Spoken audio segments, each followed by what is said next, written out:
I always forget. I'm also going to turn on AI Companion. As long as you're doing that. Okay. In addition, please refrain from cheering, shouting in support, or other boisterous actions. A person's right to an uninterrupted floor includes freedom from any kind of audience response while that person is speaking.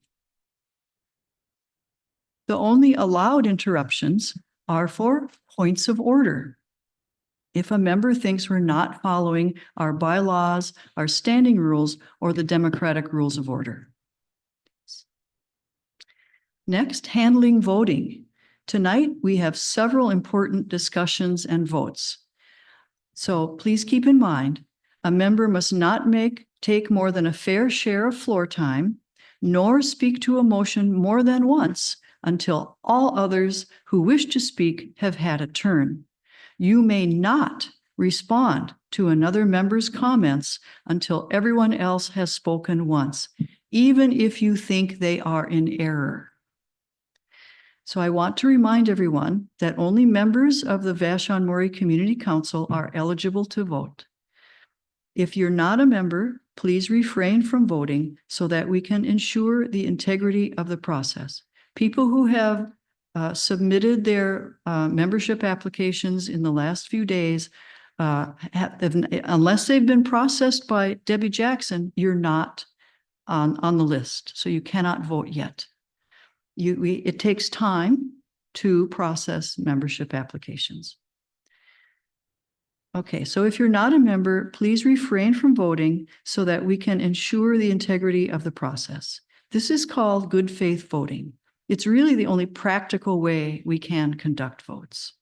So we've talked about this before, about good faith voting. And basically, we're not going to check your ID card and make sure that your name matches the name on the membership list. That's all we would do if that's what we were going to do. So good faith voting is, we trust that you know if you're a member, and only if you're a member, you can vote. So I would like to ask, does anyone object to running the meeting tonight with good faith voting on our motions, even if the vote is close? And if there's anyone on Zoom that objects, you can raise your hand or unmute yourself and speak up.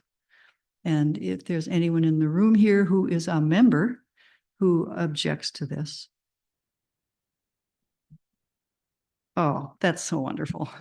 Thank you all so very much. That will speed things up and make it much easier to get through everything that we want to get through in a goodly amount of time. Okay.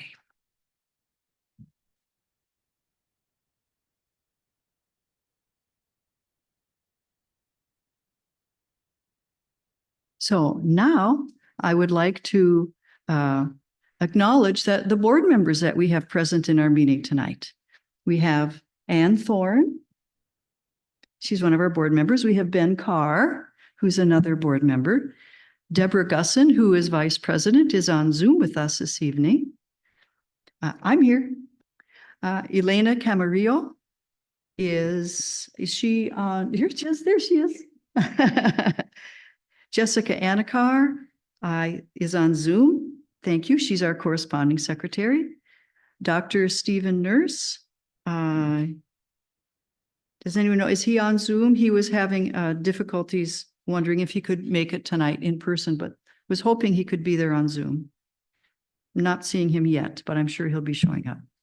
And Tammy Dye, our treasurer, and Tammy's on Zoom. So there we go. Wonderful, wonderful turnout. Thank you. So next we have the land acknowledgement, and Ann Thorne will be reading the land acknowledgement for us. Okay. Oh, I can tell you can hear me. We acknowledge and honor the tribes of Washington State as political entities. We commit to respecting the laws of treaties and sovereignty under the United States Constitution, Article 6. We commit to taking actions of reconciliation, working with the tribes to identify ways to steward the land, restore habitats, and fostering practices that will benefit future generations. Thank you very much, Ann. Now it's time for us to approve the minutes of the last meeting from October 17th. Anyone on the mailing list has been sent a link to the minutes of the meeting. And so I'm wondering if there are any corrections or additions to those minutes from October 17th. Yes. Yes, you'll need a mic. A runner, please give her a mic. Thank you, Debbie. We were talking Oh, about, could you state your name, please? oh, Selena Yarkin. And at the last meeting, we were talking about Airbnbs, and somebody had said that there were 1,600 or so Airbnbs on the island, and I repeated the number and have looked it up, and it's more like 248. So I would like the record to reflect that. And for people to know that. Thank you very much. It did seem like an excessive number to me too. So wonderful. So thank you for doing that research. So 248 and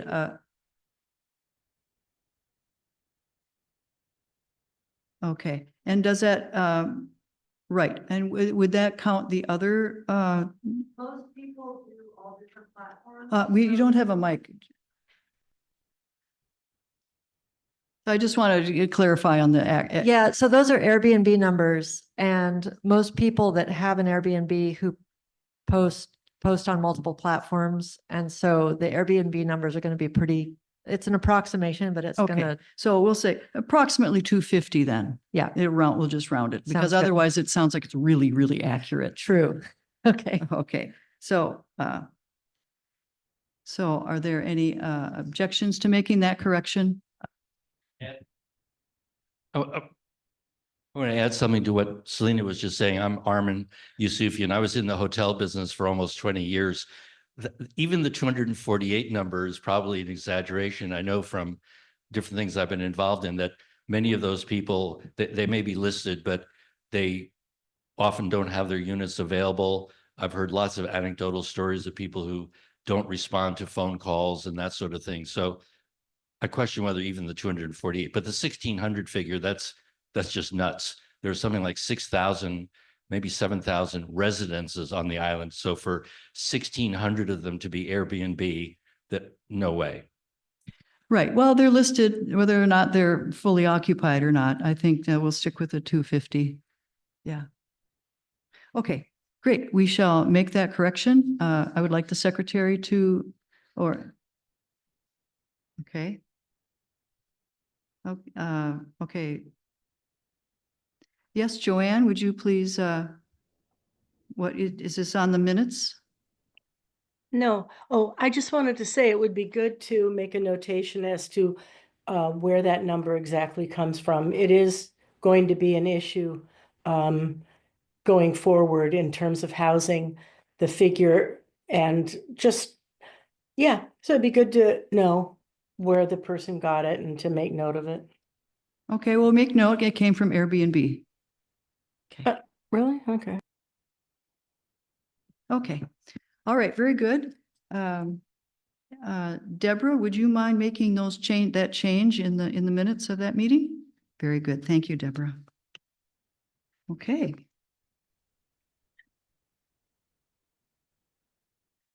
So next is introduction of guests. Do we have anybody here that's from King County this evening that doesn't live here?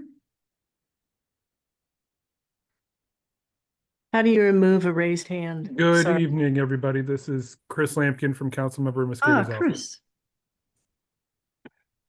Chris, I interrupted you when you were telling about, could you tell us more about your role with King County? Diane, you did not interrupt me. I'm Councilmember Mosqueda's Deputy Chief of Staff. Councilmember Mosqueda. Okay. Is there anyone else that we want to recognize who doesn't live here? Okay. It's pretty local tonight. But Chris, thank you very much for attending. So appreciate that. Okay, next we have community happenings and island celebrations. And the first one I want to mention is that the Vashon Eagles is once again hosting its free community Thanksgiving meal beginning at 5 p.m. next Thursday. What a wonderful, wonderful gift to this community that is. Next, the Jingle Bash is happening on Saturday, November 30th at the high school from 11 to 4. There will be 60 art, craft, and specialty food vendors from around Puget Sound. Third, Vashon Household will be holding an open house at the new affordable housing project on Vashon Highway, which we've all been watching going up. It's going to be held on Saturday, December 7th from 11 to 3. The new project is Island Center Homes. Okay, so we have 30, 40, very good. We definitely have a quorum here. So next it's open discussion. What's on your mind? What issues do you want us to cover? And I know that Armin Yusufian has something to raise. And he needs a microphone. Hi, well, I have two motions to make tonight. They both involve rescinding previous motions that had been made and had passed. The first one, I'll just read it. This is a resolution rescinding the June 2024 Vashon-Maury Community Council resolution endorsing legislation to exempt heritage trail signs from the King County Sign Code. Whereas the Vashon-Maury Community Council's 29-13 vote passed a resolution to, quote, support the efforts of Ellisport and Burton communities to seek exemptions to the King County Sign Code in order to move forward with their heritage trail projects, unquote, was obtained after mistaken and misleading information was presented to the council. Therefore, it is resolved that the Vashon-Maury Community Council's June 2024 resolution to support King County sign code exemptions for heritage trail projects in Ellisport and Burton is rescinded. It is important to set a precedent that Vashon-Maury Community Council resolutions shown to have been obtained based on inaccurate or misleading information will not be allowed to stand. Background. 1. Without knowing it was spreading misinformation, the Heritage Trail Group provided the council, speaking the council, a background information statement that said the Chamber of Commerce supported its sign code exemption proposal and had issued an endorsement letter. It turns out the letter had been authored and distributed without the Chamber's knowledge and has been rescinded because the Chamber has never voted to support a sign code amendment or the Heritage Trail Project. The erroneous statement that the Chamber supported the sign code exemption was posted on the council's website for months and was linked to in council emails. That misinformation may have influenced members' decisions about whether to show up for a vote on the motion or influence how they voted if they did show up. Therefore, the vote is unreliable and the resolution should be rescinded. Number 2, we were told that the Burton community had been informed of the sign project and supported it, but canvassing established that Burton was uninformed. No one polled in Burton recalled getting a notice, and neither they nor the 4 Burton businesses polled support the proposed heritage trail signs being exempted from the sign code. Ellisport may have received the flyers we were told were placed in every mailbox, but not Burton. The Heritage Trails Group spokesperson should not have stated that it represented the Burton and Ellisport communities at large, rather than just the Burton and Ellisport Heritage Trail Groups. That misrepresentation was likely persuasive, since islanders often have a strong sentiment that island communities should be allowed to, quote, decide for themselves, unquote. The misleading statements about community awareness and community support so flawed the vote that it should be rescinded. Number 3, we were unaware that our resolution would be used to support island-wide exemptions when the resolution was only to support heritage sign walking signs in roadside rights-of-way in Ellisport and Burton, not everywhere on the island.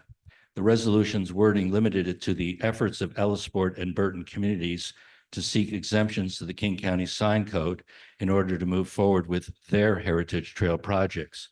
As detailed above, it was not the Ellisport and Burton communities and their projects that the resolution was used to support.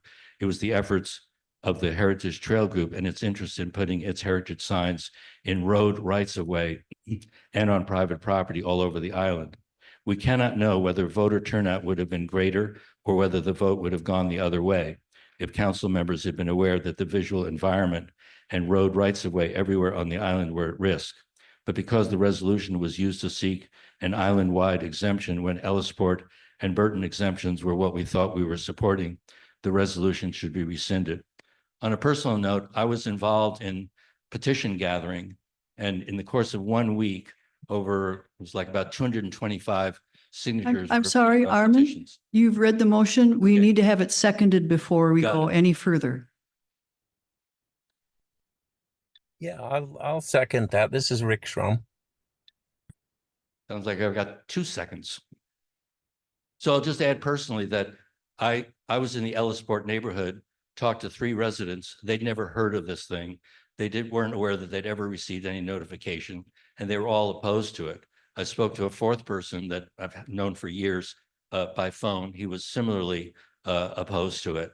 So the notion that they all knew about it, had flyers in their mailboxes, it's simply not true. And then I was peripherally involved in a signature gathering, and in 1 week, it was like 225, 223 signatures were obtained on the island opposing the waiver to the sign code.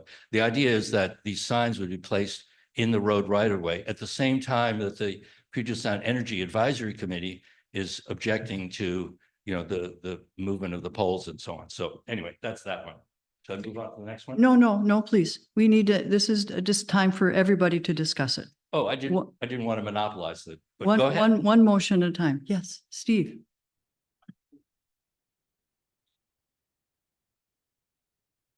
That's okay. He's going to get his own. Steve Bergman. So I'm really sad to hear what Armin has just enunciated, because I'm the one that made the motion. When we made this initial motion, we'd had a letter from Amy Dreyer from the Chamber of Commerce endorsing the project. And I understand since that time, misinformation and lies have been communicated to all of these groups to try to reverse this whole operation. And it really saddens me that they are using this quote misinformation as their defense for doing this, when in fact, they're spreading misinformation. I represented both Ellisport and Burton communities.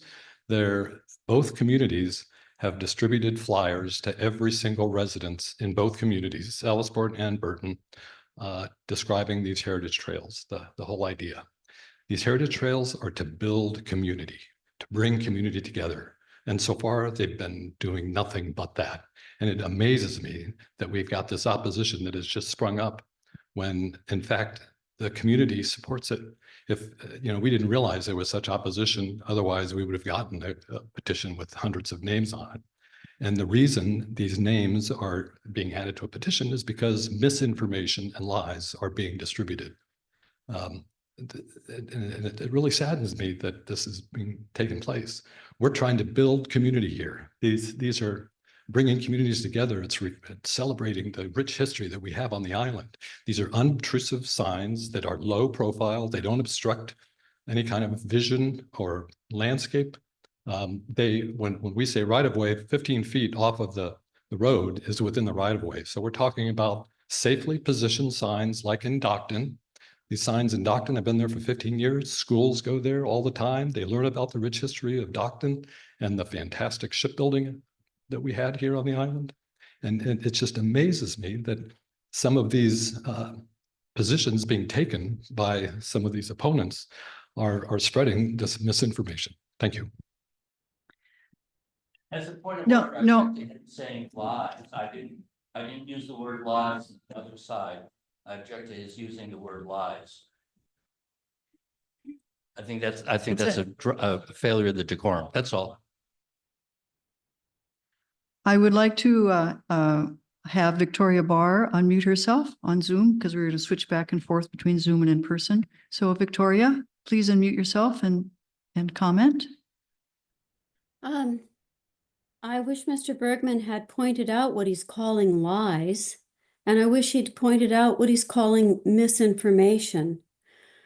The letter of endorsement from the Chamber of Commerce was rescinded by the Chamber of Commerce. So it is not in any way misinformation to say that the Chamber of Commerce does not support the Heritage Trails project. It doesn't. It rescinded the letter of endorsement because the letter was written by a staff person that was unauthorized to do it.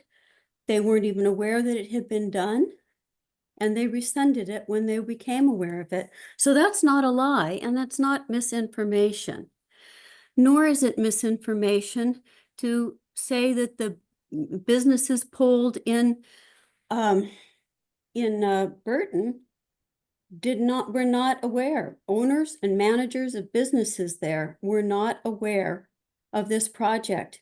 People pulled on a Burton Loop and on the other side of Burton were not aware.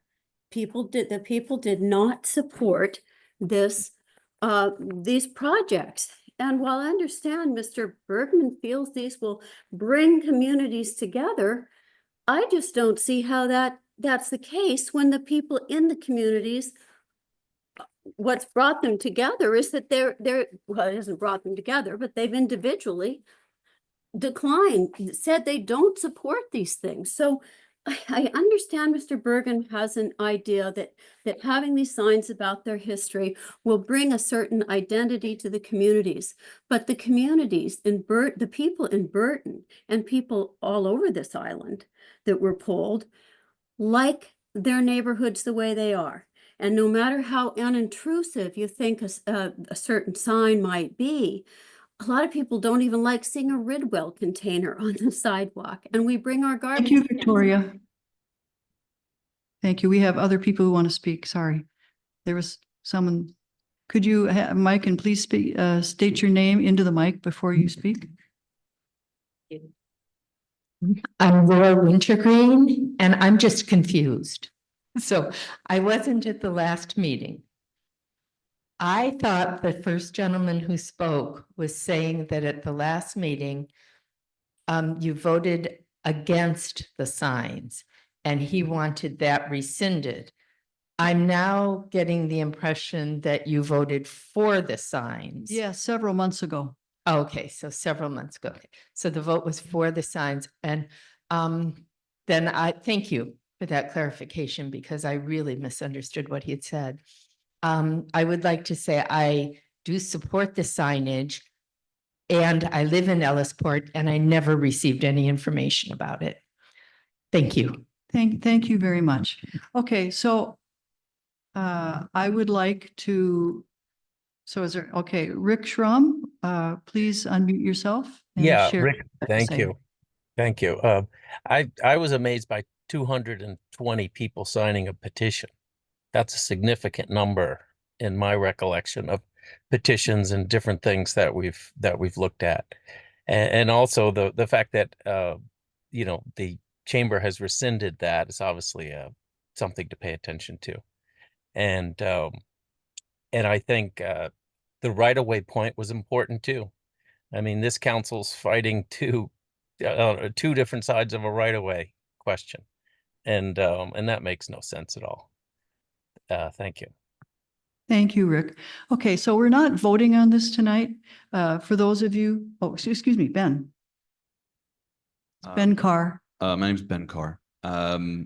Obviously, we're not the chamber, so I don't think we should be bound by what the chamber decided to do. But I guess I had a question about the petition that's been going around with the hundreds of signatures. Can you talk about the language of that petition? Is that against the island-wide zoning changes, or is that a petition against the heritage signs specifically? And I suppose I'm asking the mover on the motion for an answer on this one. You're talking to me? Right. You had mentioned that in your opening statement, so I asked for clarification. For those old enough, that's from a movie line. You're asking what the petition was about? Right. Was the petition limited to the heritage signs, or was it just a general objection to island-wide zoning changes? Okay, I don't want to misquote anything because I don't have the petition language in front of me, but as I recall, it was over the issue of the signs being exempt from the sign code. The sign code prohibits signs, except for certain types of signs, traffic signs and whatnot, from being placed in the road right of way, which would be that 10-foot clear zone and so on. And it also prohibits a lot of signs from being placed on private property. So it isn't exactly a prohibition of the signs, but whether the signs can be placed in the road right of way or on private property. So for instance, during political season, you can have political signs out for 90 days or something, and you're supposed to take them down 10 days after an election. There are these kinds of exceptions and limitations and so on. The original proposal by Mr. Bergman was for the signs to be exempt from the sign code that places limits on where signs can be.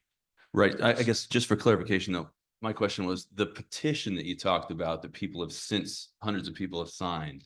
I'm having a little Petition. trouble hearing you. I don't know if it's my hearing or what. Okay, Or if I'll it's hold the this closer. acou- You had mentioned in your opening statement that hundreds of people had signed a petition against this sort of exemption to the sign code. And my question is, did those people sign a petition against broad exemptions to the sign code, or was it about the heritage signs specifically?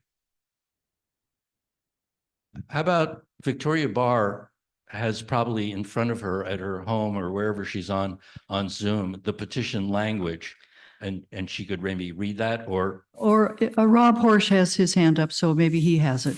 Yeah, Rob? thank you. Hold on, I'll turn my video on too, if I can.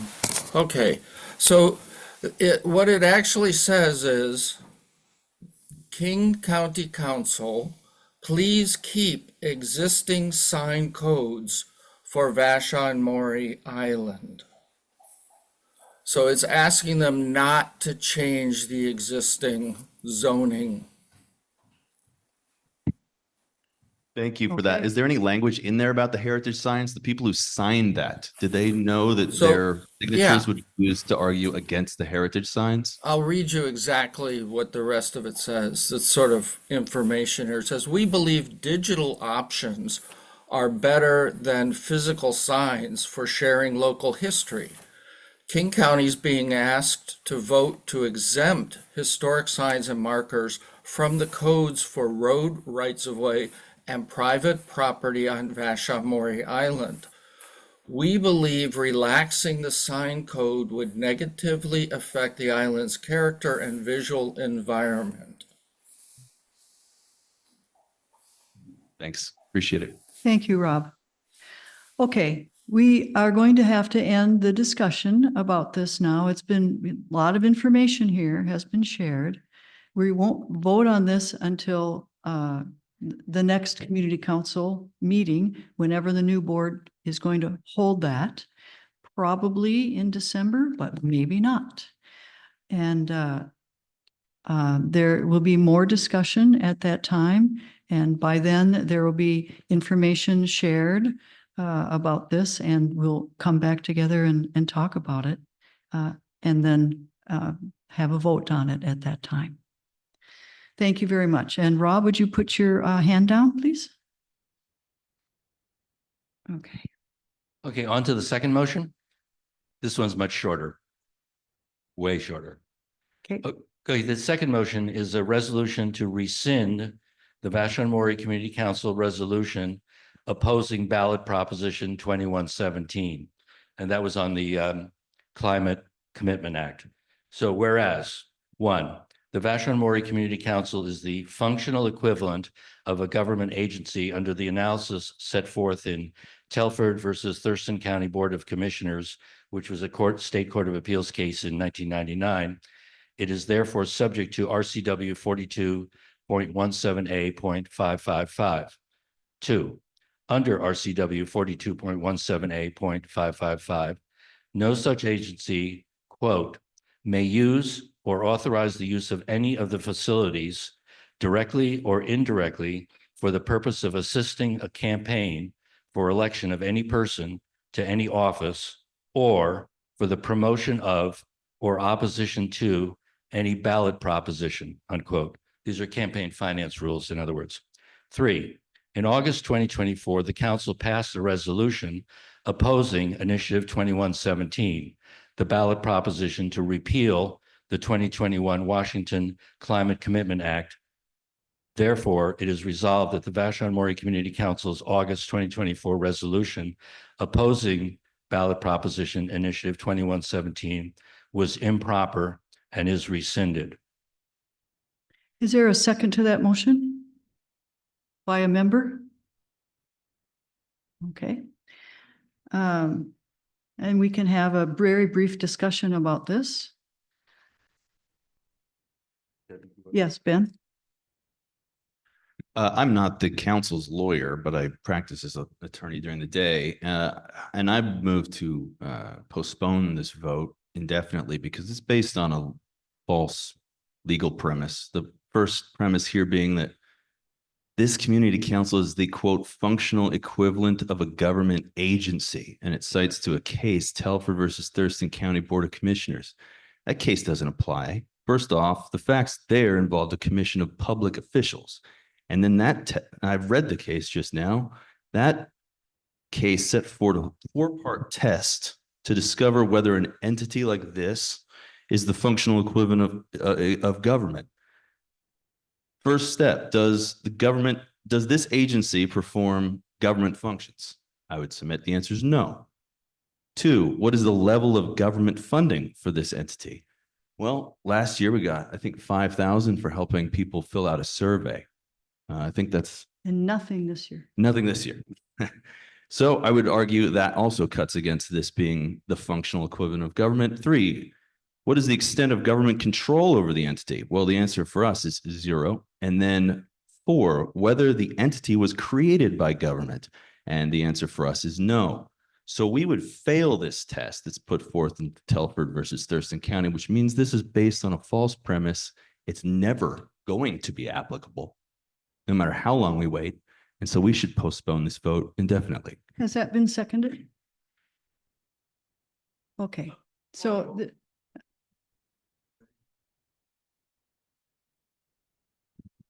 Point of order, I could be wrong. I think the move to postpone would occur next month no, when it it's can, time to make the No, it can- vote on the motion. no, it can occur anytime before the vote takes place. And this is now, it can certainly take place now. Okay, so then I would just be bringing this motion up again next month and we'd go through the same cycle without ever having a vote.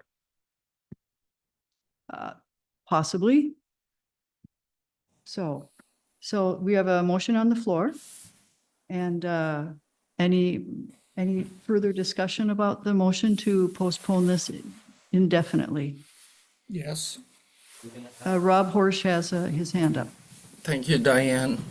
I'm not a lawyer and I don't understand these, but I did read through it and it made intuitive sense to me that, and I come from a nonprofit background that was forbidden from lobbying and got into a little bit of this outside my depth. But a large percentage of the money for the community council comes from government.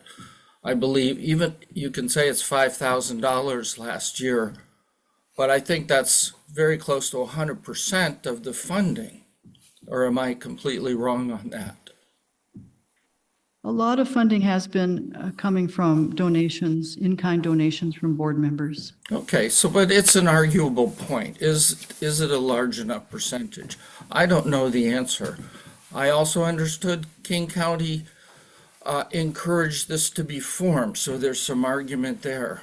No, King County did not encourage this. Okay, fair enough. I do have a completely different argument for this though, which is I find it disempowering to use the community council to tell people how to vote when everybody has a vote on this issue at the ballot box.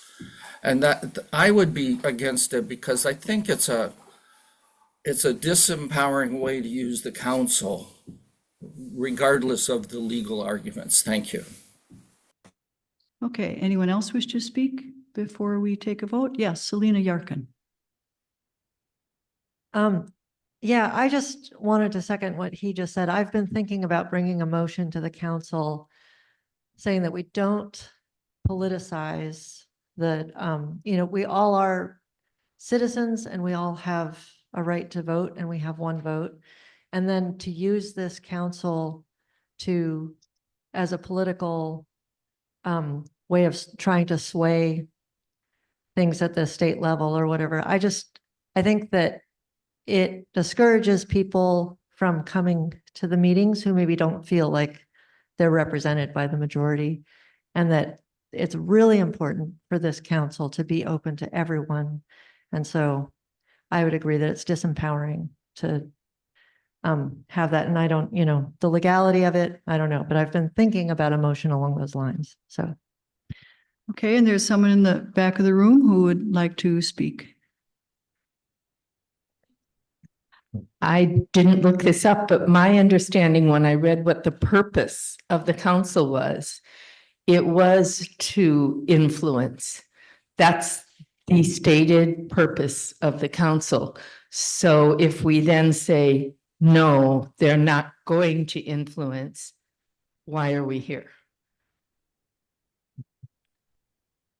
Okay, and Victoria Barr has her hand up. Victoria? I think this is an issue that has been brewing. There is a lot of discord in the community about the council because people do feel that it's not fair for the council to speak to King County on behalf of 11,000 citizens. For instance, the signs vote, that was 29 people to 13 people. Only 29 people supported that. And yet it's been a great, huge effort to go and try to unravel the what I think is the undue influence of a vote of a margin of 29 people. It's and that, in polling people in the community, I talked to people of all walks of life, and almost none of whom I knew.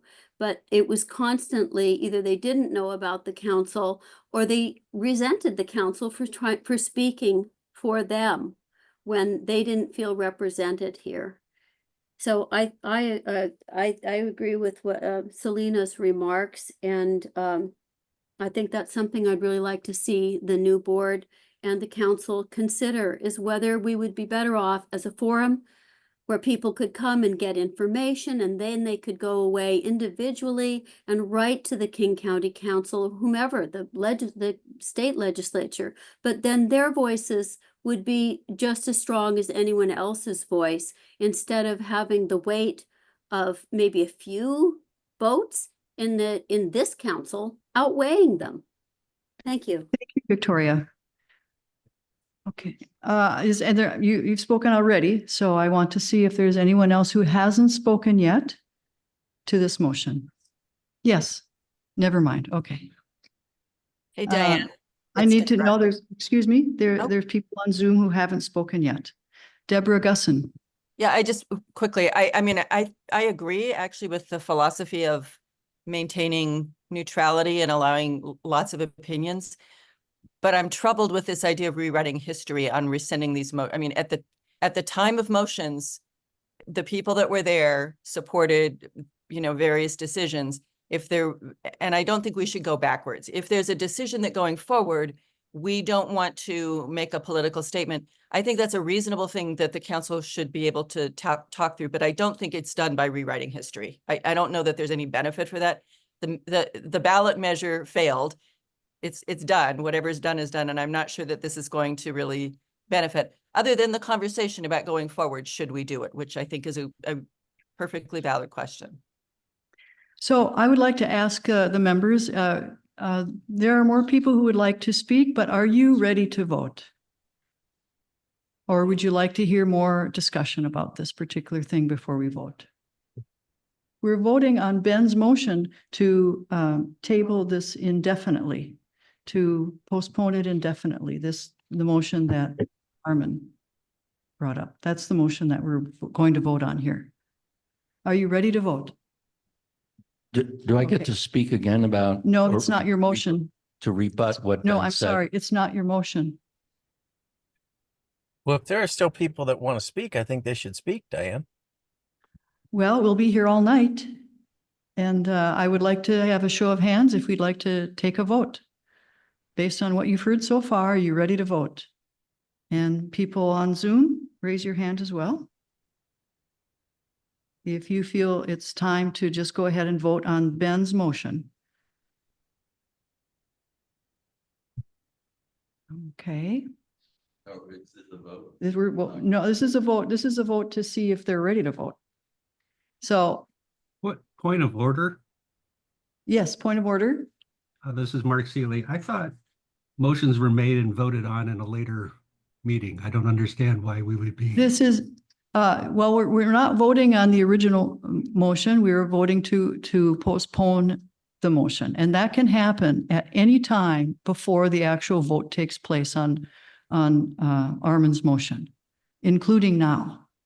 We can vote if someone raises a motion and the membership feels that it's a motion that should just be postponed indefinitely, they can do that, and they can do that now. Okay, thank you.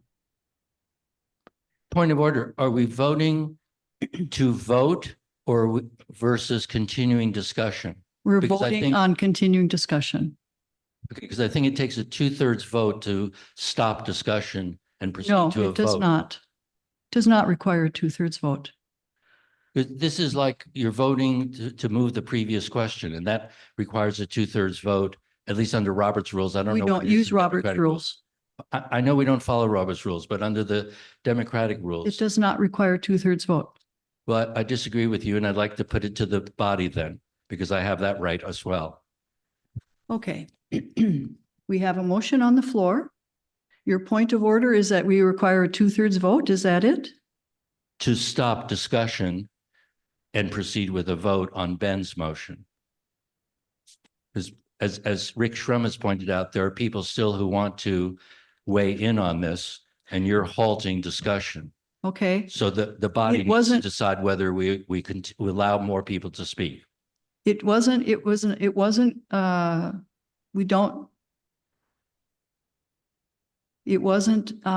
really overwhelming to stop discussion. So we'll continue a discussion a little more. And then, so who would like to speak on this? Now, we're talking about Ben's motion about tabling this indefinitely, postponing this Armin's motion indefinitely. Yes.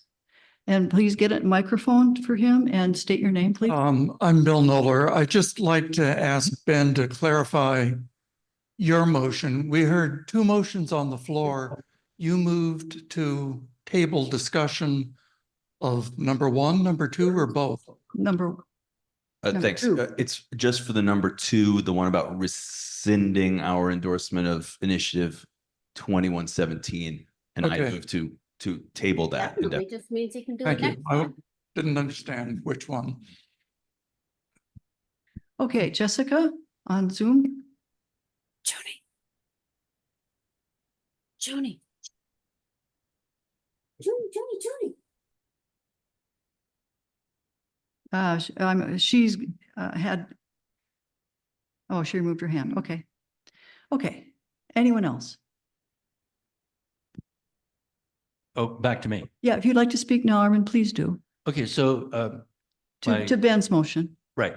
So Ben, who is an attorney, has made some legal points. I would love to argue those legal points. We have a March 2024 email from you, Diane Emerson, to King County indicating that the board was anxiously awaiting receipt of the $5,000 check and that it would fund your operations for the rest of the entire year.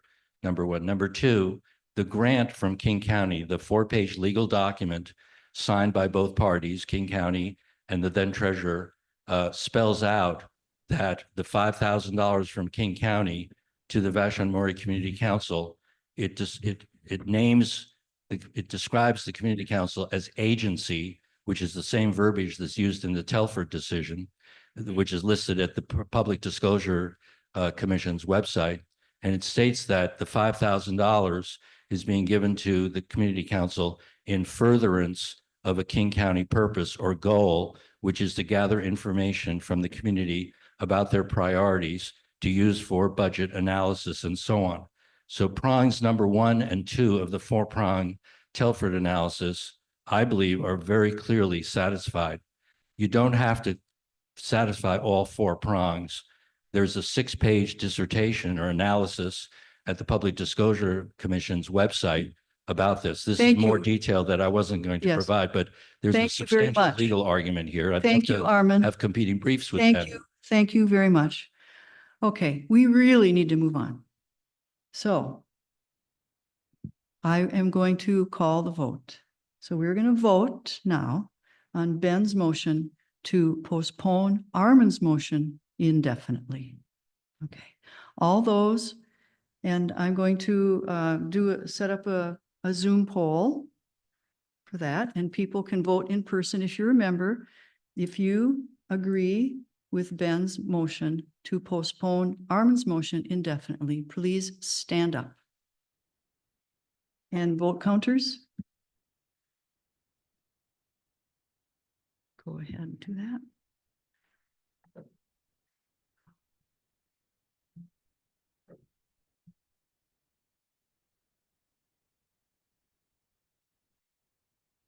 And Is the president voting on this? no, I don't vote on any of them. So I'm going to go ahead. Sue, do you see the vote to postpone a vote to go ahead? Please launch that.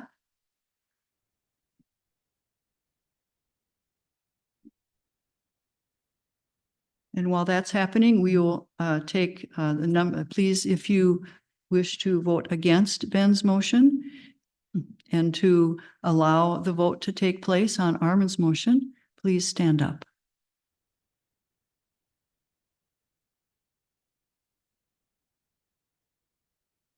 Yeah.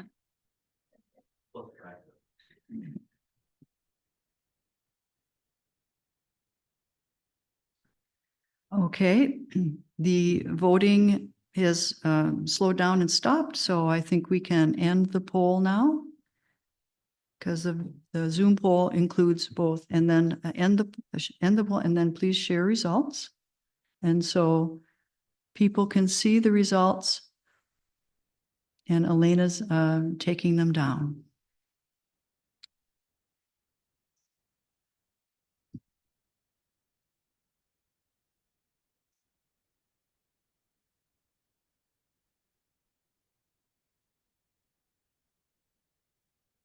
And if you've got the results, we can stop sharing then. Have you gotten those numbers from Zoom? Yes, Okay. 37 votes yes, 7 votes no.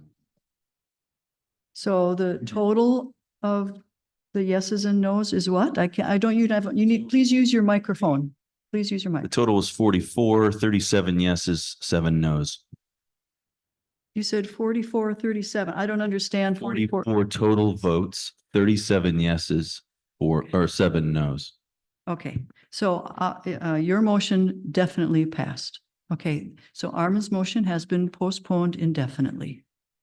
And you can bring it up again. Okay.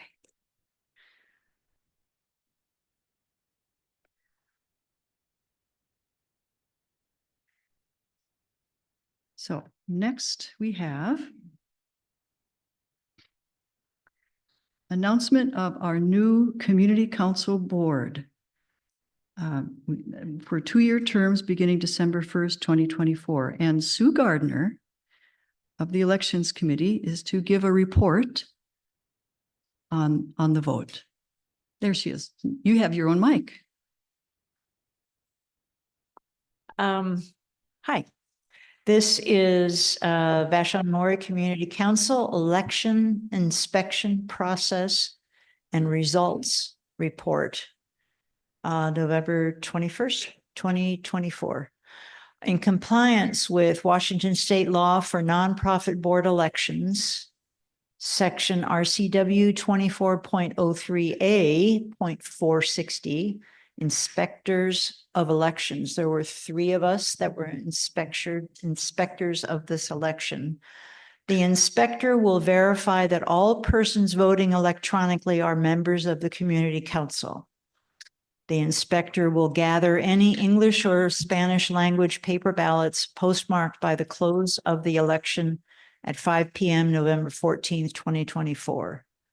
The inspector will verify that the paper ballot voter did not also vote electronically. If that is the case, the paper ballot will be rejected. The inspector will then verify that the paper ballot voter is a member of the community council. If so, the ballot results will be added to the electronic totals. The election inspector will report the results of the election to the community council at their meeting on November 21st, 2024. So that was the process. This is the report of the results. No English or Spanish language ballots were taken from the library. The blank paper ballots were picked up from the library and destroyed. The names of the voters were checked against the November 2nd, 2024 list of members. All voters are members of the community council. One ballot was undeliverable to the email address on record. That person has been contacted to update their email address with the community council. 181 ballots were submitted of the 772 eligible voters. The entire election slate was voted in. Every candidate received at least 68% approval. The new board includes Ann Thorne, Jessica Anaker, Nicole Erica Ein, Rick Schrum, Steve Norris, and Sue Hapakowski. Good. Yes.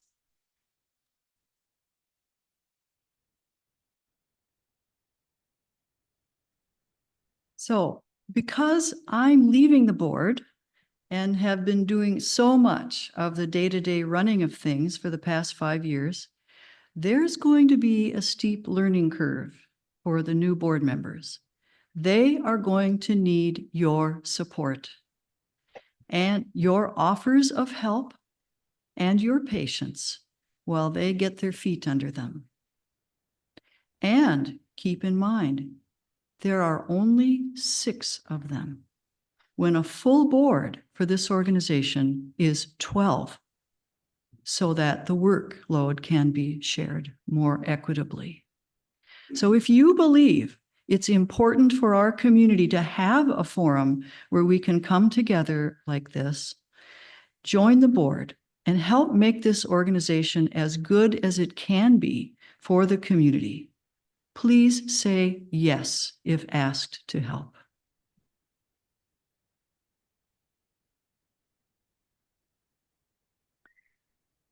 Okay, next on the agenda is presentation, discussion, and vote on the 2025 budget. If you are on our mailing list, you would have received our proposed budget for next year as an attachment in your meeting announcement. Tammy Dye, our treasurer, will go over the budget and answer questions. And Tammy, if you wish, I can share my screen or you can share your screen, either way. Either way, why don't you go ahead and do it if it's easy for you? Okay.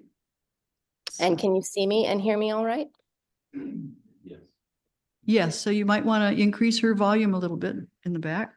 Increase my volume a little bit. I'll bring my laptop a little closer. How about that? Great. Okay, I'm going to, oops, let's see, where we go.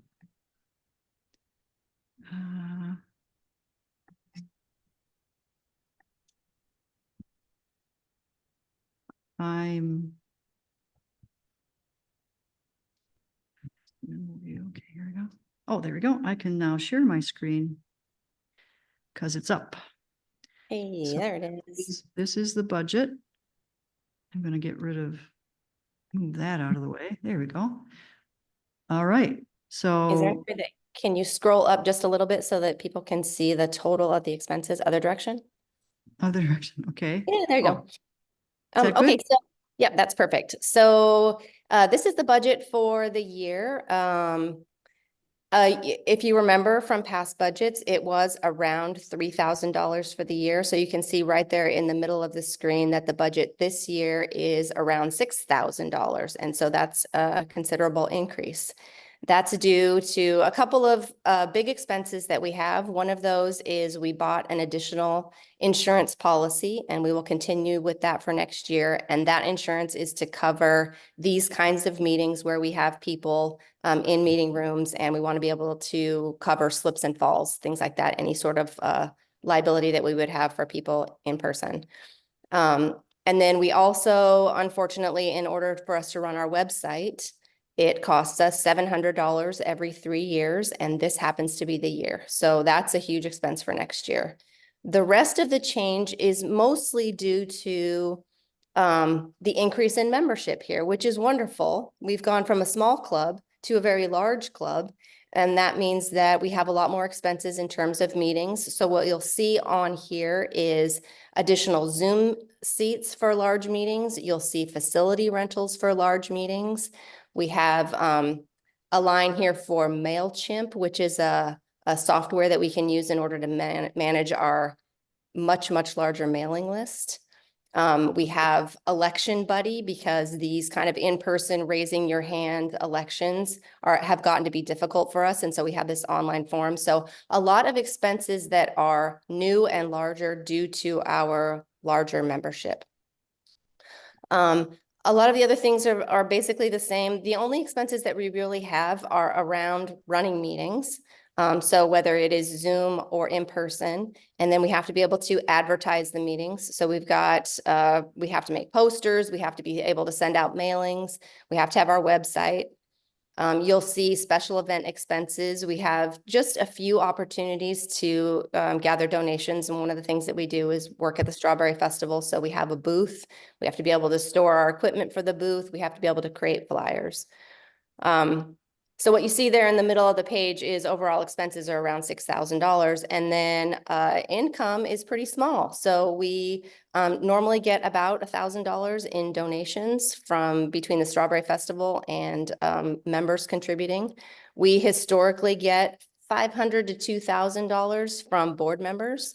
And then occasionally get some different grants from King County to cover it. At this point, we're kind of leaving it open for the new board. We're trying to build a budget that will help them cover the costs potentially for the new membership, cover the costs for all the work that Diane has been doing personally that she won't be doing anymore. And kind of leave it up to them to figure out how they are going to cover, how they're going to cover it, whether that's going to be donations from the new board or whether that is going to be applying for grants out there in the world. So what the budget looks like is overall expenses of $6,000 right now, overall revenue expected to be $1,000, and that will pretty much take care of our bank account, leaving us around $1,000 left in the bank by the end of the year if we don't do any other revenue generating. Thank you, Tammy. Now I'm going to open it up for questions and comments from folks here about this proposed budget.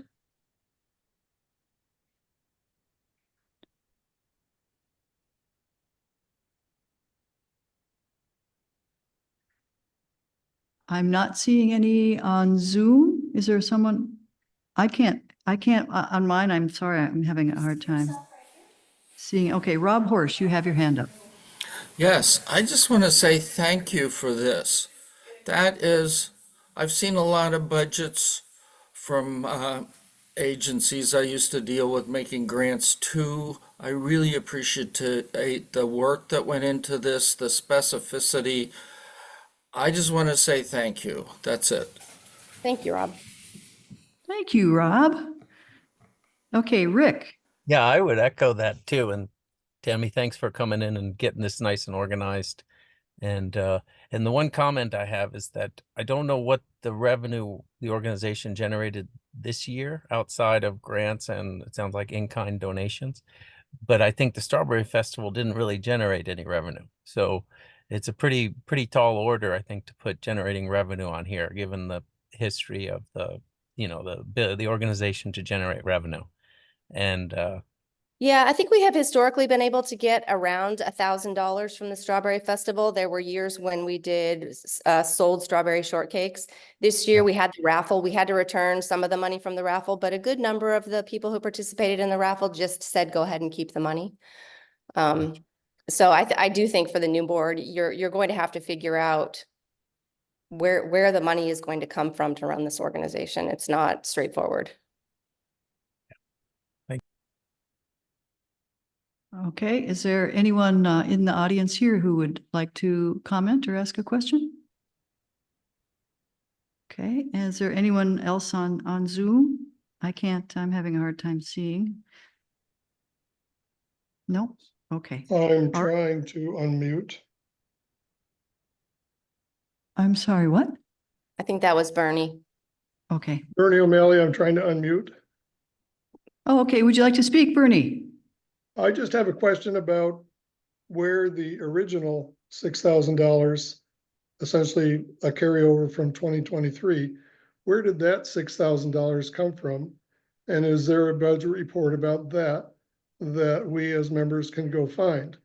Because it sounds like 2024 was a $6,000 year, but I didn't see where the original money from last year, meaning 2023, came from. So that's an important consideration, especially if it was King County money that you have to report on. Thank you. It was King County money. Generally we are bringing in about $3,000 and spending about $3,000. We did get that King County Community Connector grant. It was granted in 2023. It wasn't paid until 2024. And so that $5,000 is sitting unused in our bank account. And the other 1,000 came from Strawberry Festival sales. Yeah, Strawberry Festival sales and then in-kind donations from the board. Okay, yes, Anne? I think, Tammy, that grant can only be used for very specific purposes, right? The King County Allen Painter grant, which we did not get in 2024, that one is for very specific uses. When you apply, you tell them I need to cover my Zoom account and I need to cover the rental of a building, and they will make a grant for very specific expenses. The other one, the King County Community Connector grant, the $5,000 grant, that was for a specific purpose. That was gathering community needs. It was gathering it for King County, but very much so gathering it for the use of this council.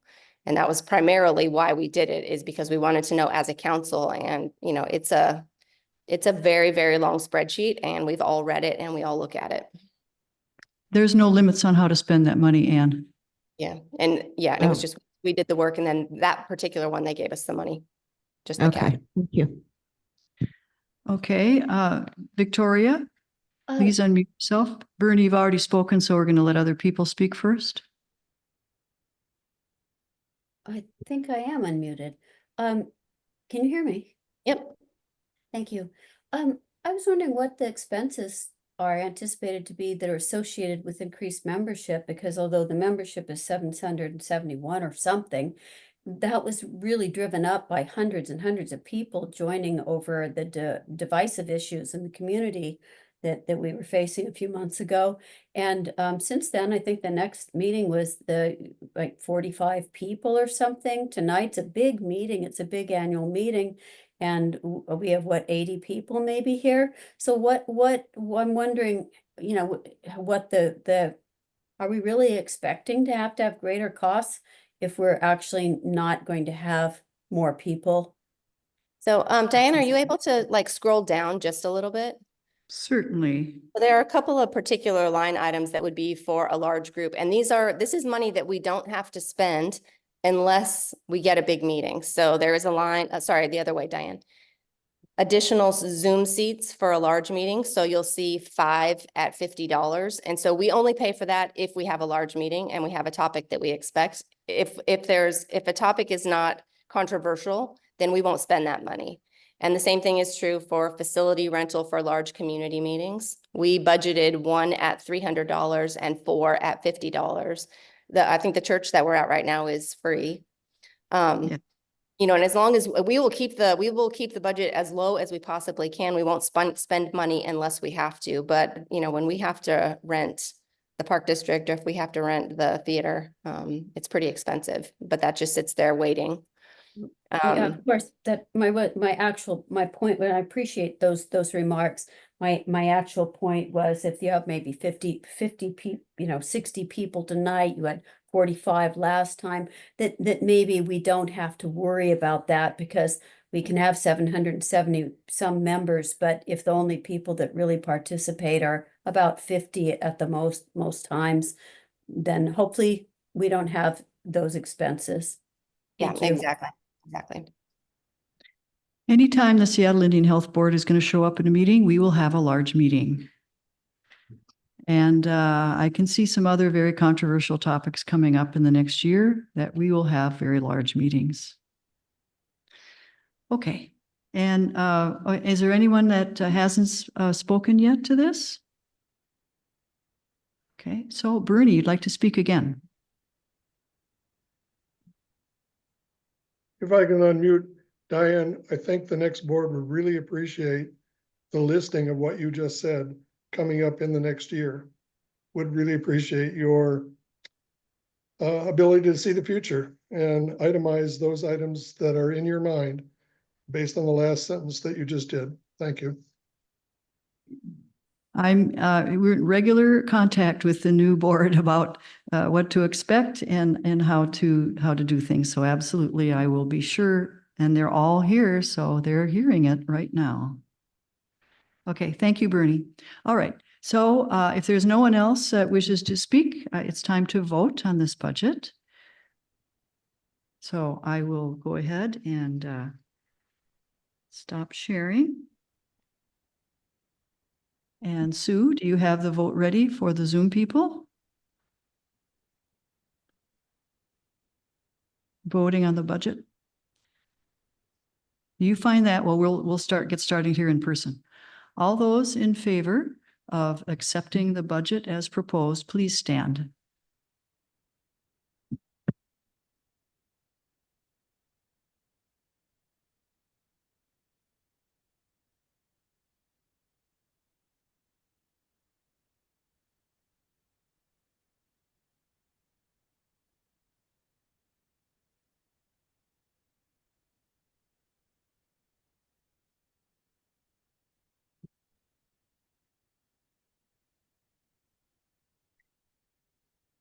Sue, it would appear that the Zoom people have voted, so please end the poll. And have you got everybody counted who's standing, folks here? Vote counters, have you counted everyone? No, we haven't called for no's yet. We're still on yeses.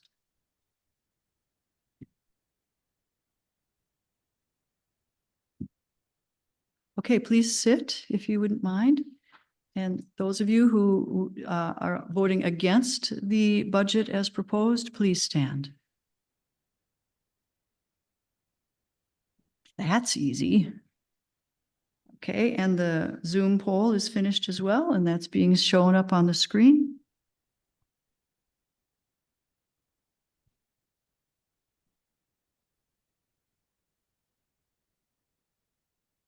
And would you like to announce the votes with the microphone? Yes, there were 49 total votes, 46 yeses, 3 noes. The budget has passed. Thank you very much, everyone. I'll close the poll. Next. Okay. Now, the annual report on the state of the Community Council. That's me. Okay, who we are. The Vashon-Maury Community Council serves as a platform for residents to engage, collaborate, and advocate for the betterment of Vashon-Maury Island. First established in 1933, we are a civic organization run entirely by dedicated volunteers. Our mission at V-MCC, our intent is clear: to foster a sense of belonging, facilitate open dialogue, and empower residents to shape the future of Vashon-Maury Island. Through proactive engagement and grassroots initiatives, we strive to address local concerns. What we do: community engagement. We host regular meetings in the form of town halls to facilitate meaningful discussions on issues ranging from affordable housing, land use planning, transportation, social services, and much more. We welcome diverse perspectives and encourage active participation from all residents. And membership is free. Advocacy and representation. We serve as a collective voice for the community, advocating for policies and projects that align with our shared values and priorities. We work closely with local government agencies, elected officials, and other stakeholders to ensure that the interests of Vashon-Maury residents are heard and respected. As president, here are our major accomplishments for 2024. We organized 11 public town hall meetings for the community in 2024. All of them were held as hybrid meetings to make them as accessible as possible for the community and the public. Our largest meeting had well over 500 attendees. Based on feedback from the community, we have adjusted our meetings to enable more people to speak to issues of concern to them and have fewer presentations from King County, committee reports, and presentations from other community organizations. We moved open discussion to the beginning of the meetings instead of the end. To help the community better understand the Thunderbird Treatment Center, we prepared a frequently asked questions with answers based on solid documentation rather than hearsay.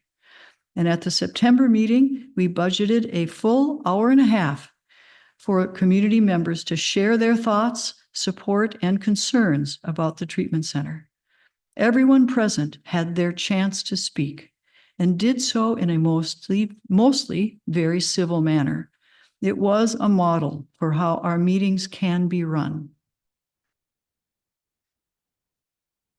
That meeting and nearly every other community meeting is now found on our YouTube channel. Would someone put the link to our YouTube channel in the chat, please, for people?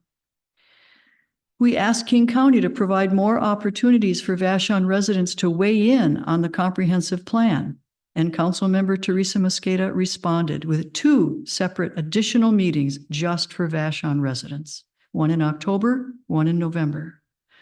We spotted the public announcement of what will be the largest housing development on the island and invited Morgan Brown to speak to it at our October meeting. You heard it here first.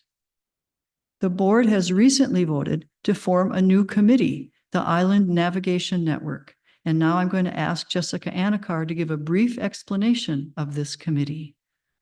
She's on Zoom. So unmute yourself, Jessica, please. Can you hear me? Not well. Try again. Again, how about now? Now much better. Okay, great. Thanks.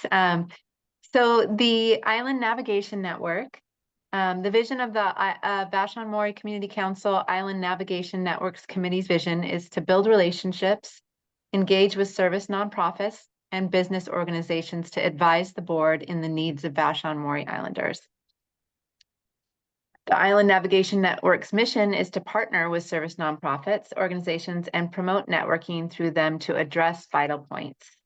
The Island Navigation Network has already created an attempt to close the gaps identified and to identify vital points with and across Vashon-Maury community sectors, to work with the Vashon-Maury Community Board, sector liaisons, and to serve as an integrating body to coordinate services and activities of variation services and business organizations.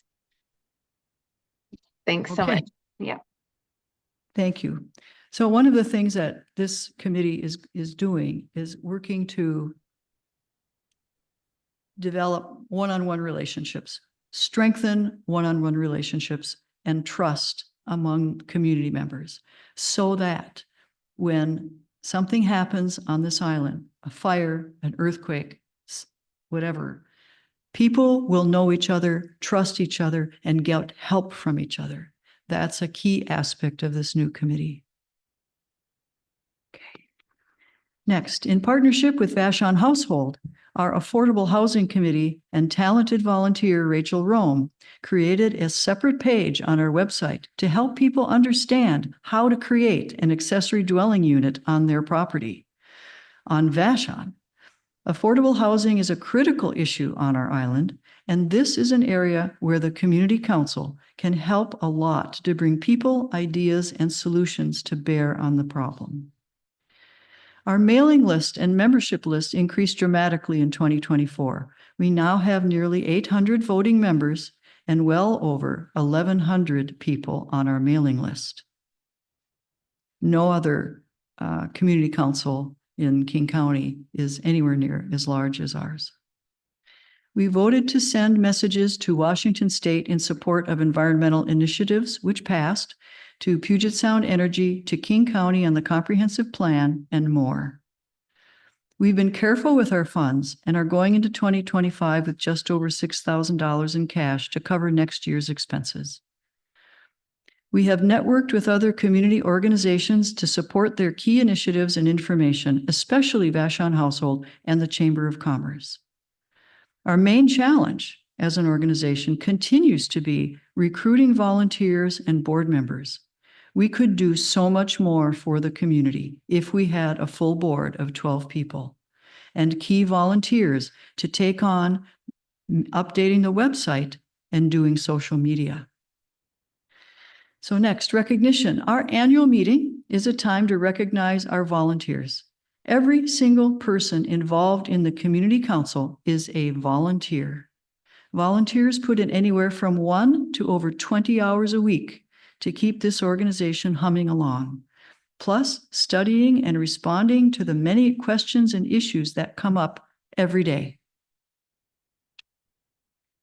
Our hardworking board of directors does most of the work. You know me, but you may not know the others. Ann Thorne, our most recent board member, who is continuing on for another term. Yay, Ann. Ben Carr, board member and an assistant attorney general. Ben has provided very important personal guidance to the board. He is not our organization's attorney. We do not have one contracted. And Ben has also been very helpful with the Puget Sound Energy Activity Advisory Committee, headed by Jenny Bell. Deborah Gusson, our vice president and acting secretary, and who is also president of the Vashon Food Bank. Deborah has provided key guidance on many issues and was secretary for many months. There's me. I've been kind of busy with this. Elena Camarillo, board member. She's helped a lot with the Strawberry Festival, the board retreat that we had this year, the upcoming volunteer recognition event, and inspiration and other support to me as president. Jessica Anakar. She's our corresponding secretary, who also is continuing on for another term. Yay, Jessica. Jessica carefully documents our activities and sends out official notices to King County, Puget Sound Energy, and others as needed. She's also been a stalwart member and the board liaison to the Equity, Social Justice, and Inclusion Committee. Dr. Stephen Nurse, who has joined us on Zoom. Thank you, Stephen. He's a board member and the third board member who is continuing on for another term. And then Tammy Dye, who are our treasurer, who you've just heard from. She has done such a superb job organizing and tracking the finances and next year's budget. Not on the board, but extremely important to the running of the organization is Debbie Jackson. Debbie, would you stand up, please? Debbie keeps our mailing list and membership databases updated and warmly welcomes all the new members and mailing list requests. Anyone who's joined in the last year or so would have gotten a wonderful welcome email from her. Very, very important. The volunteers who lead our advisory committees put in huge amounts of effort on behalf of the community. Kevin Jones, Chair of the Equity, Social Justice, and Inclusion Committee, is here this evening. Yes. Terry Sullivan, Chair of the Affordable Housing Committee. Terry, are you with us on Zoom? Don't know. I can't see everybody. Jenny Bell, Chair of the Puget Sound Energy Activity Advisory Committee. David Vogel is Chair of the Vashon Town Planning Committee, and Justin Hirsch is Chair of the Ferry Advisory Committee, which is just tangentially related, not a direct typical advisory committee for us.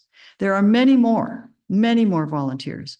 And all of you volunteers who can hear my voice are invited to come to a party to celebrate all the work we've done together this coming Saturday, November 23rd at the Land Trust Building from 2 to 4 p.m.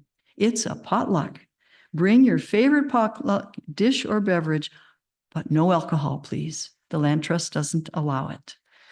So Elena and I are working on organizing that. We'll hope to see all the volunteers there, and we will pat each other on the back. Okay, so that was the annual report. Okay. Next on the agenda, bylaws and standing rules discussion and vote. So we have been working on the Equity Committee has worked very hard on preparing and going over the bylaws and the standing rules for the organization. And they have put together recommendations, which the board accepted almost all of them and voted on them to approve them. Now it goes, the bylaws change, proposed changes, and the standing rules changes go to the members to approve. And so we are going to vote on these as a package. So we will first talk about the proposed changes to the bylaws and discuss those and then vote on those. And then we will, which is a 2/3 requirement vote, positive. And then we will discuss the standing rules proposals and we will vote on them. So you have had a lot of chance to take a look at them, but I'm going to go through each one in turn so that we all hear what these proposed changes are. So it's been moved and seconded to approve these. And so now it's time to read them. And I'm just going to mention there were copies on the table. If anybody didn't get one, there's printed copies out there for you to look at.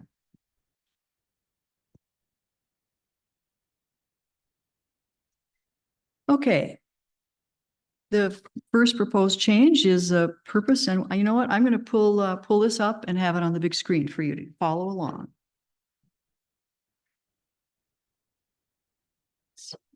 Go. There it is. Okay. Let's go back to Zoom. Okay, here we go.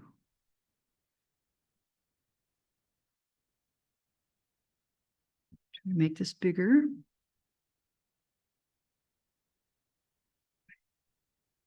Come on, make it bigger. Doesn't want to. Oh, there we go. Okay, that should help. So as we follow along here, you can see that the items in red are the proposed changes. So these bylaws were first adopted July 4th, 2022.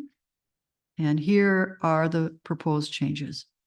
The first one will be the purpose. This council exists to support the people of Vashon-Maury Island address island issues. And these next words are additions. Our primary approach is to encourage island organizations or influence county and state officials in positions of authority to implement the changes needed to improve the lives of Vashon-Maury Islanders. That's the first one. Let's just skip down to where it's red next. On fairness, the council shall not discriminate against individuals, groups on the basis of race, religion, color, sex, sexual orientation, gender identity, disability, national origin, income, age, or political affiliation. Adding the word age in there. Continuing on.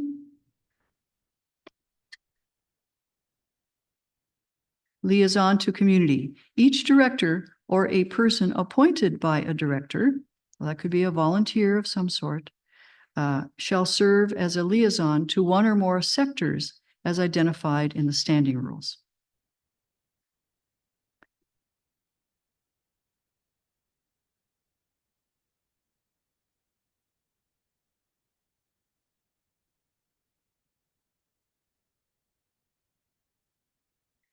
Voting for directors. Candidates may be any council member who is 18 years of age or older at the time of election. Candidate forms, and here's where the change comes in, which ask the candidate to identify the sectors with which they will liaise. That's an addition. Asking the candidates to do that and be specific about it. So that's that change. Under board and advisory committees, various committees will be established by the board, and here's an addition, or the council, meaning the members, as needed to conduct the business of the council.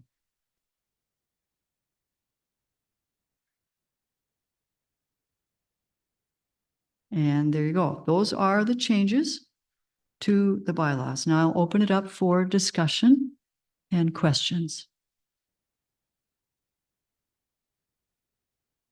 And someone will have to help me find out if I can't see because I'm sharing my screen. For those of you who are on Zoom, if you could identify and then ask someone to speak if you see their hand up. Okay, Rick Schrum, I see your hand is up. Yeah, thank you. So I'm speaking in opposition to this for a couple different reasons. And the first one being a newly elected board member, when I signed up to run for the board and self-nominated, there was a different set of bylaws and standing rules that I accepted when I made that nomination. And I was not aware, and I don't know who was aware, that there was going to be at the same exact time a changing of the rules. So I see that as being disqualifying of the items in this that change the role of director. And there are several significant changes to the role of director that changes the job. So In the bylaws, Rick, we're talking only about the bylaws right now. well, yes. Okay. Do you want to go back through them again? It says that the board or council will create a committee. Directors make up the board. So the board's job and director's job used to be to make committees. That was part of the job. And now it's being changed to be wide open to the council. So that changes the job. And then also directors can appoint new people called liaisons. So I have questions. Am I now a supervisor of that person? Can I remove that person from their role if they're not operating correctly? So just those two right there, Diane. The list is quite long. But the bottom line is, I feel like it was a bait and switch. And given these rules here and the job description of director, I would not have run. And I've tried to make this point. I even went to the board meeting to try to bring this point up and to try to introduce the idea that we would vote on these changes individually. Because I'm not speaking in opposition to all these changes. I'm speaking to the timing of it. And I am speaking in opposition to some of them, but that's not my main point. I'm speaking as a new board member who doesn't like these changes and wouldn't be doing the job. And the largest part of that is there are so many unanswered questions that come with this. So to turn this into a positive, I would, again, ask for opposition to this and also say that myself as a board member would be happy to prioritize with the other board and with council and volunteers and whomever to chew into this and to get people involved and to go through a process that we can all feel good about. Thank you. Thank you, Rick. Thank you. Is there anyone before Deborah? I'm going to see if there's anyone here in the room, and there is. Microphone, please.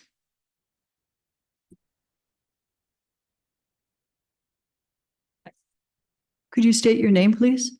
Laura Wintergreen. I just was hoping the board could speak to the fact that you added no discrimination on age, but later in the list, it says representation only of those over 18. That seems contradictory to me. Yes, would one of the board members like to respond to that, or I can if you? I mean, well, sure. I mean, again, it's just my understanding generally that in terms of people's ability to get involved, the law sort of sets a minimum age of 18 as an age of majority, as an age of competence.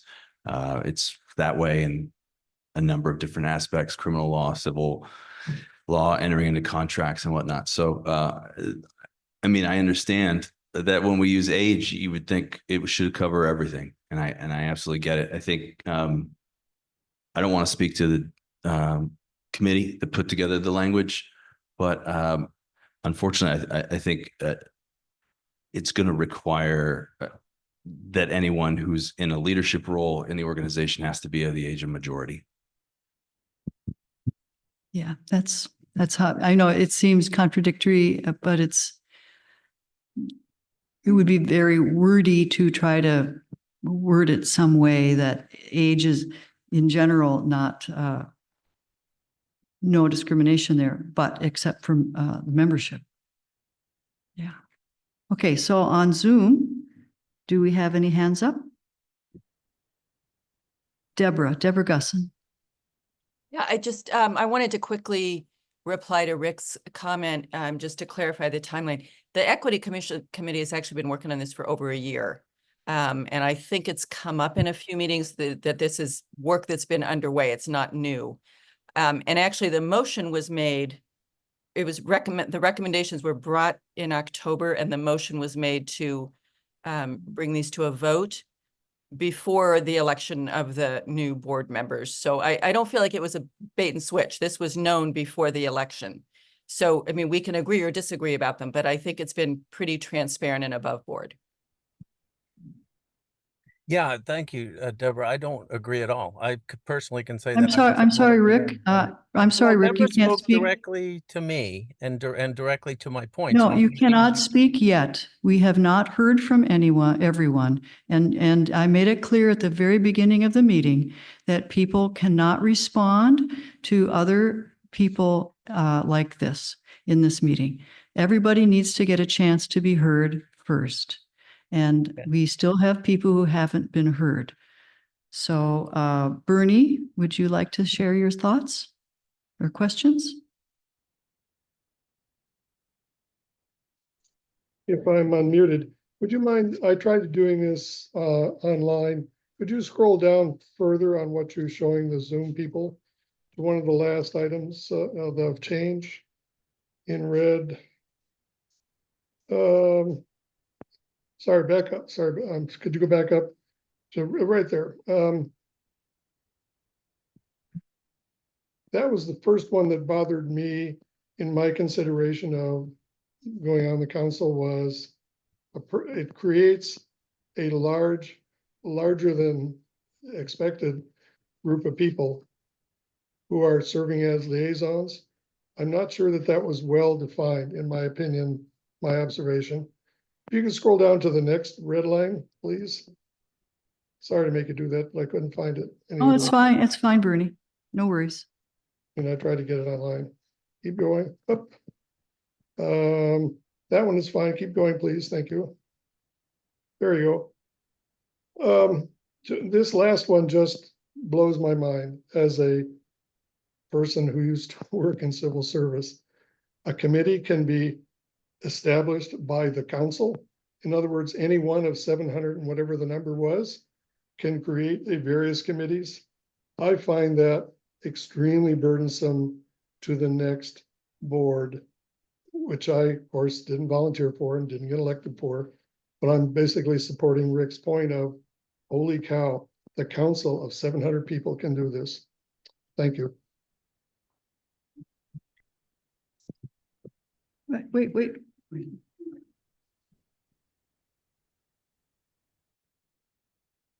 State your name, please. Yes, Nicole Ercania. I have a point of order on that last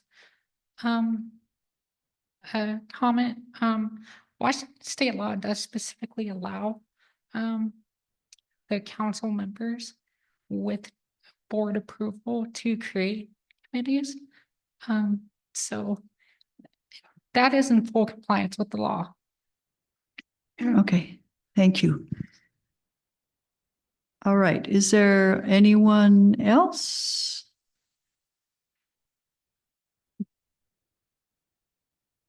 Thank you. Hello, as far as. May I state your name, please? Oh, Kathleen Fitch, thank you. As far as advisory committees, and you're asking if they can be created through the council. So far, the council advisory board that we have now, most of them are created by council members and approved by the board.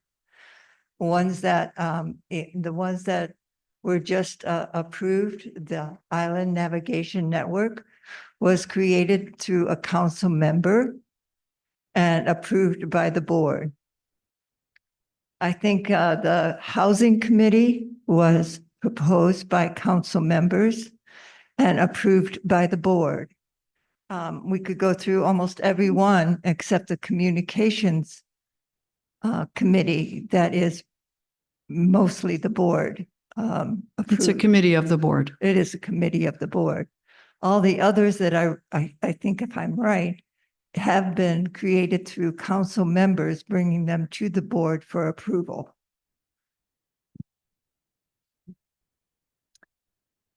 Okay, is there anyone else? Did you want to say something, Armin?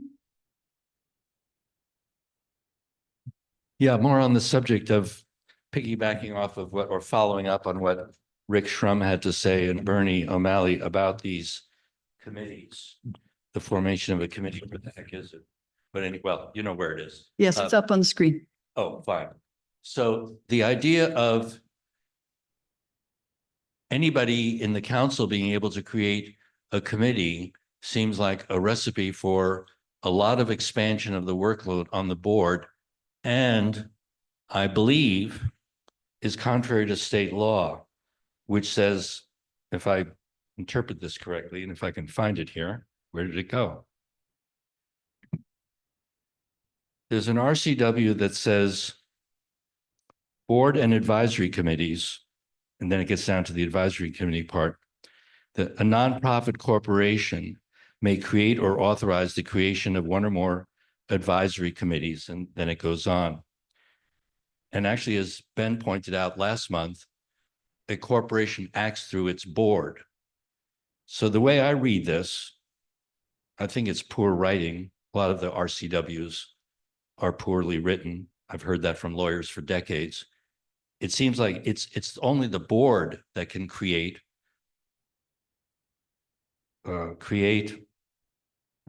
committees.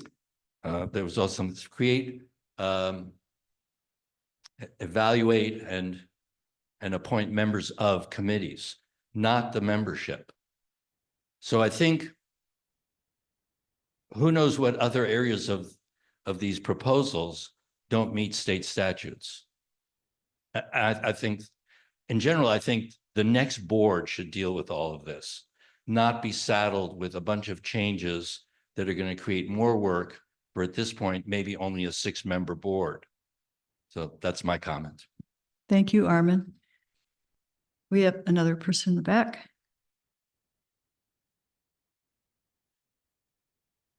Please state your name. I'm Coco Carson-Rowe, and I find that these objections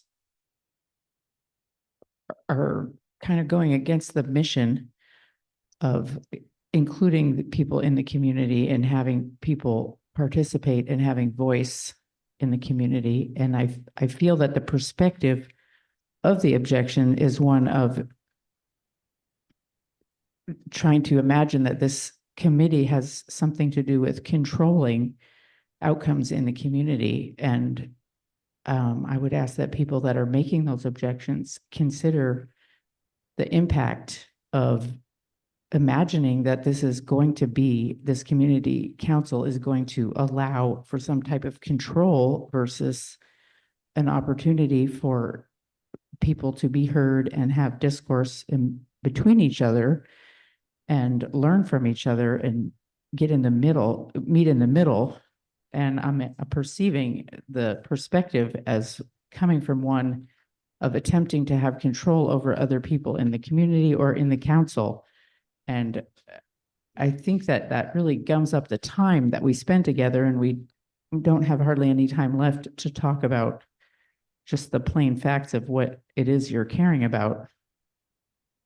And so I think that drives people out of participating. And if that's your goal, good job. But if it isn't, I would like you to think twice about the way that is coming across. Okay, thank you. Okay, question online, Terry Sullivan, I believe. Yeah. Yeah, I agree with Coco in a lot of ways. We're talking about a all volunteer council for a small community on Vashon. And,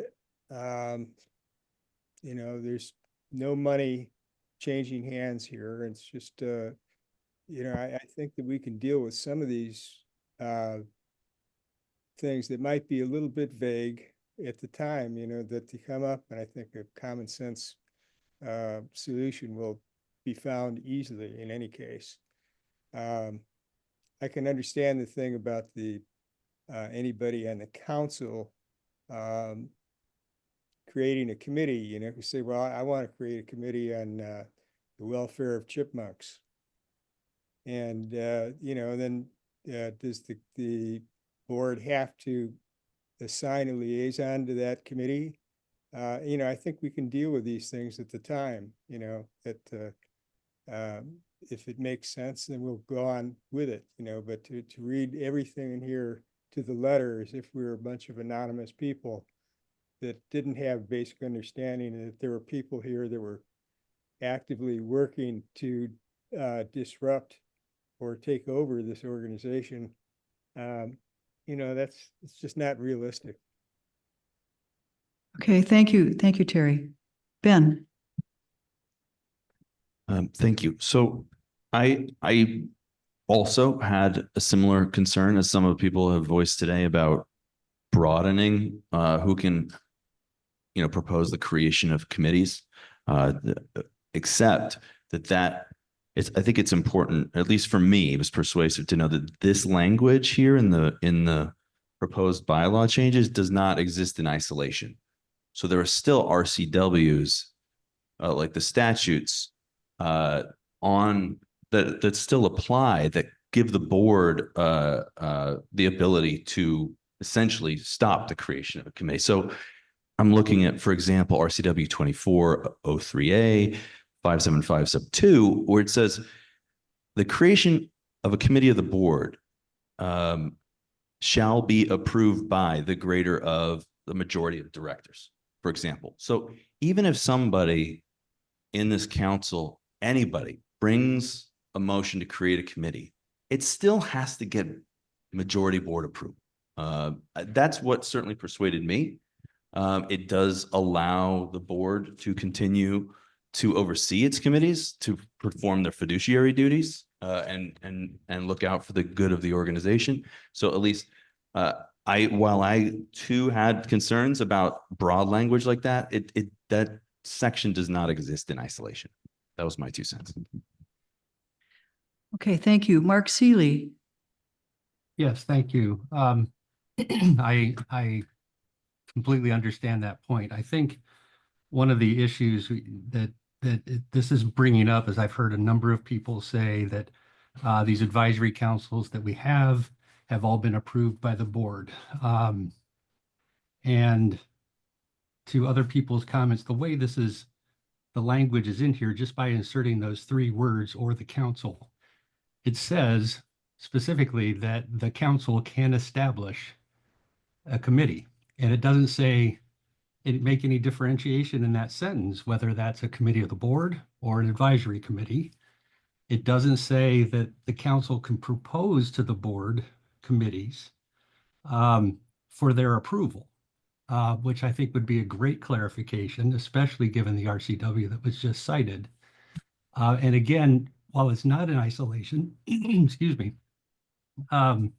most of us, you're probably one of the only people that are going to know that there's an RCW behind that. Most of us in the membership have no clue about what RCW is guiding some of these principles. So to have it here and worded in such a way that says the council, members of the council can propose committees for approval by the board, I think would be a great addition to clarify this issue and maybe take care of some of the concerns that people have of just, we're going to get the chipmunk committee all of a sudden. So I would just propose that maybe there's a little bit of tweaking in the wording that could happen here that would make a lot of sense in the bylaws. Thank you, Mark. Okay, so I would like if people could speak quickly to your comments so that we can take a vote, or if someone is interested in voting to postpone the vote on this until it can be reviewed by the new board, that's also something that can be done here.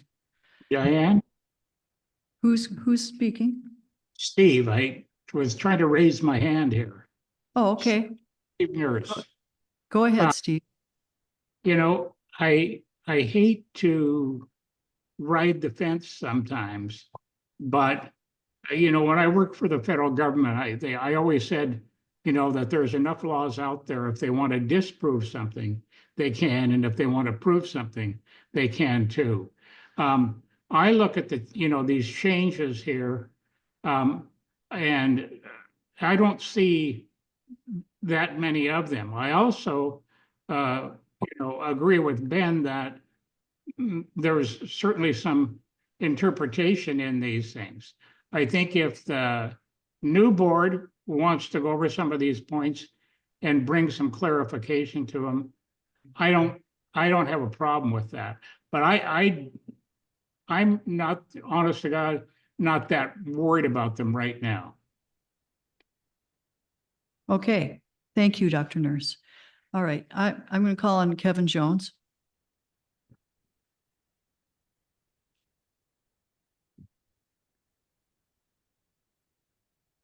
Thank you for the feedback and the discussion. The committee worked for 3 years to pull this information together.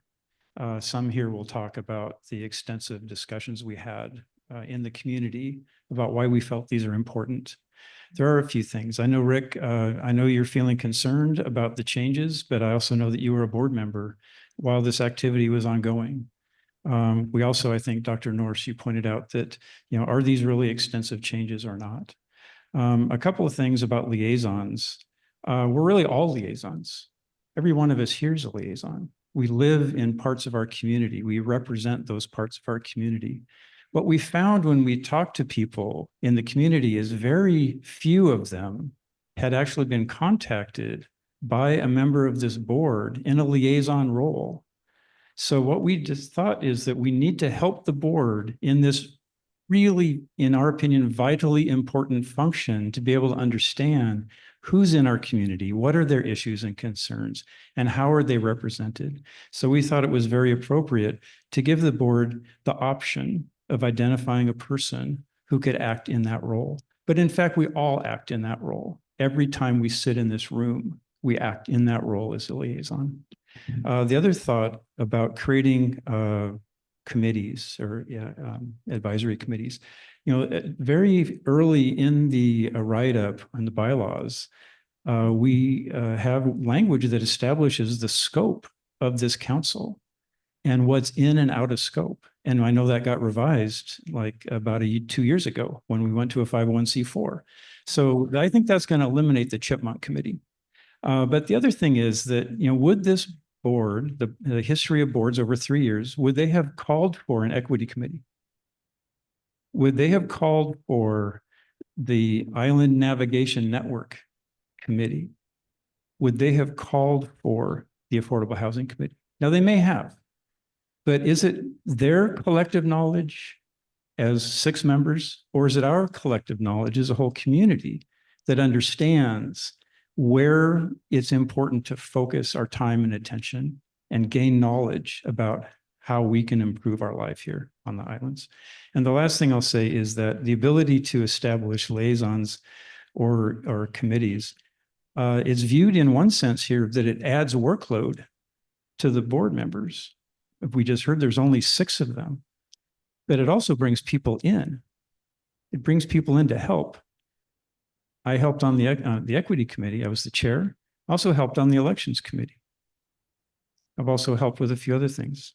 So I would view the glass half full, not the glass half empty, and bringing more people in. Diane, you were quite concerned about we need more people. This is one path to that outcome. So thanks for the time. Okay, so we are running late. So we have 4 people on Zoom, and I would ask you to be very, very brief. So Terry. Oh, Terry, you've already spoken to this. Yeah, I have. So you can't speak again yet. Victoria, have you spoken to this issue? I don't think you have, so please be very brief. And unmute yourself.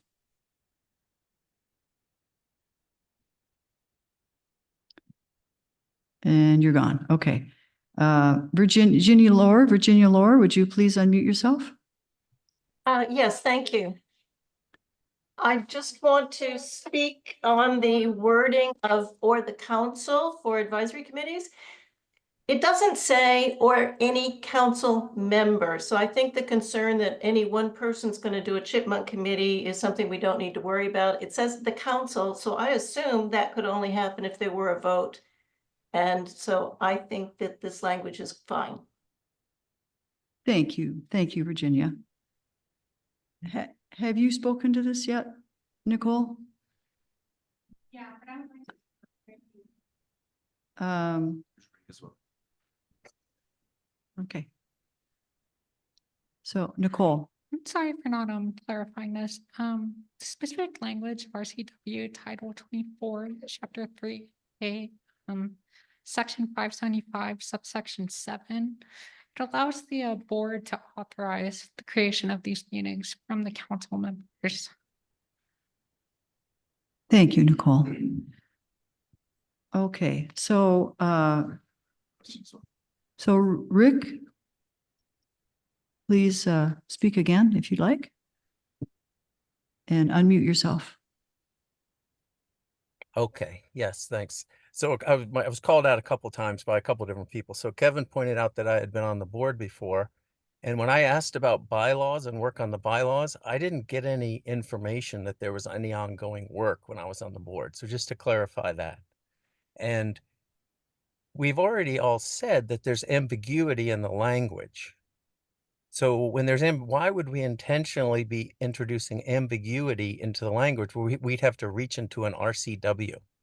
It doesn't make any sense, and it's not necessary. And the third point that Kevin made and clarified for me is that part of this effort coming out of the Equity Committee was to reorganize and re-engineer the council because of the lack of the board's ability to do things like have full board members and have full liaison resourcing. So failures within the current bylaws are trying to be made up for within this bylaw change. And that shouldn't be coming from an equity committee. That should be a conversation that's had up front. And really the deficiencies of the previous board and liaisoning with committees, which I agree happened, and fully performing the duties of a board with 12 people, it hasn't happened. So, but I don't believe that doing bylaws like this, particularly in my case, a new board member who feels like he got into a bait and switch situation, I'd rather focus on solving those problems more directly with more people rather than this effort to solve those problems. Thank you, Rick. Okay. So just to clarify, the board did review all of these and the board did approve them. And Deborah, Yeah, I want to weigh in because I think, I do think this is one of the most important bodies of work that's happened in the last year. And the Equity Committee, as Kevin clarified, it's not over a year, over 3 years, has worked very hard on this. And the intent is to really make the council more accessible, equitable, and engage people from all parts of our community. And that this is a job of work they have done. And this is the board that has worked with them over that period of time, over the last couple of years, as we've had multiple conversations. I think it would be a terrible mistake to kick the can down the road and now start all over with a new board. I think that would be very disrespectful, frankly, of the work that this committee has done. They've reached out to many, many people in the community and spent hundreds of hours on this work. And I don't think we just say, now we're going to start all over with a new board. I think that's very unfair and disrespectful to a lot of work that they've put into it. I think we need to make the decision and follow their advice. Okay. Rick would like to speak one more time. I would just one more thing, that the board passed a unanimous decision to not follow a best practice, which is to individually vote on bylaws and standing rules, which would have been a potential solution to this. It voted on an all or nothing. So I hear that there's been effort. I know there's been effort. I'm not talking about throwing it away. I'm talking about not affecting these changes this way. There's no hurry.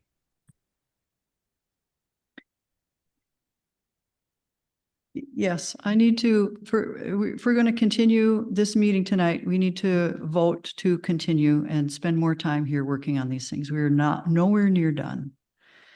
So I would entertain a motion to extend the meeting for another half hour. I'd move to extend the meeting by 30 minutes. Is there a second? Okay.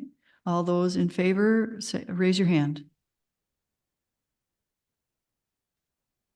Okay. And are you counting, please keep. No poll. We're going to just have people raise their hands as they are. And so someone needs to count the Zoom people who have raised their hands. I can stop sharing. That'll help.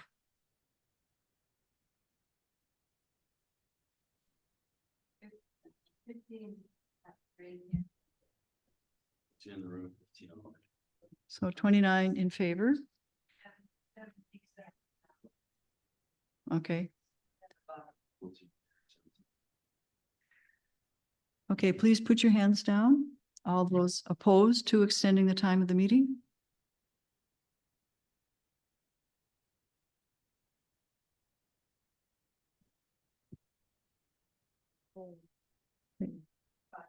The motion to extend the meeting is passed.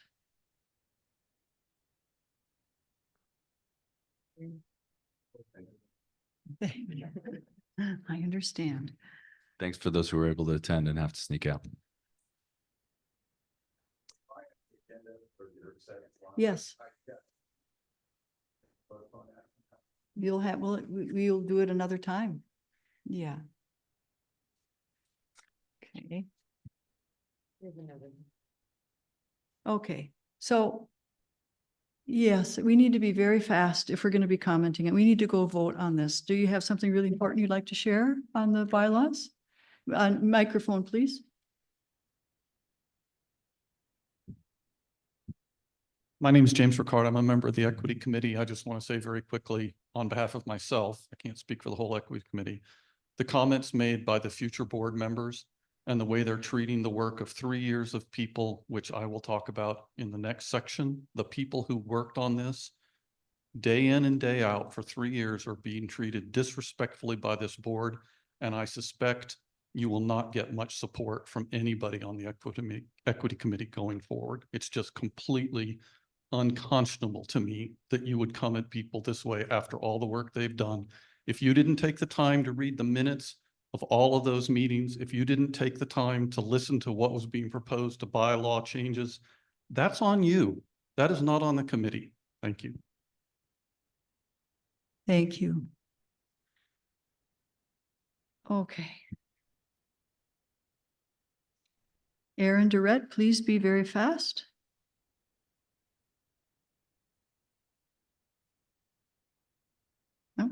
Gone. Okay.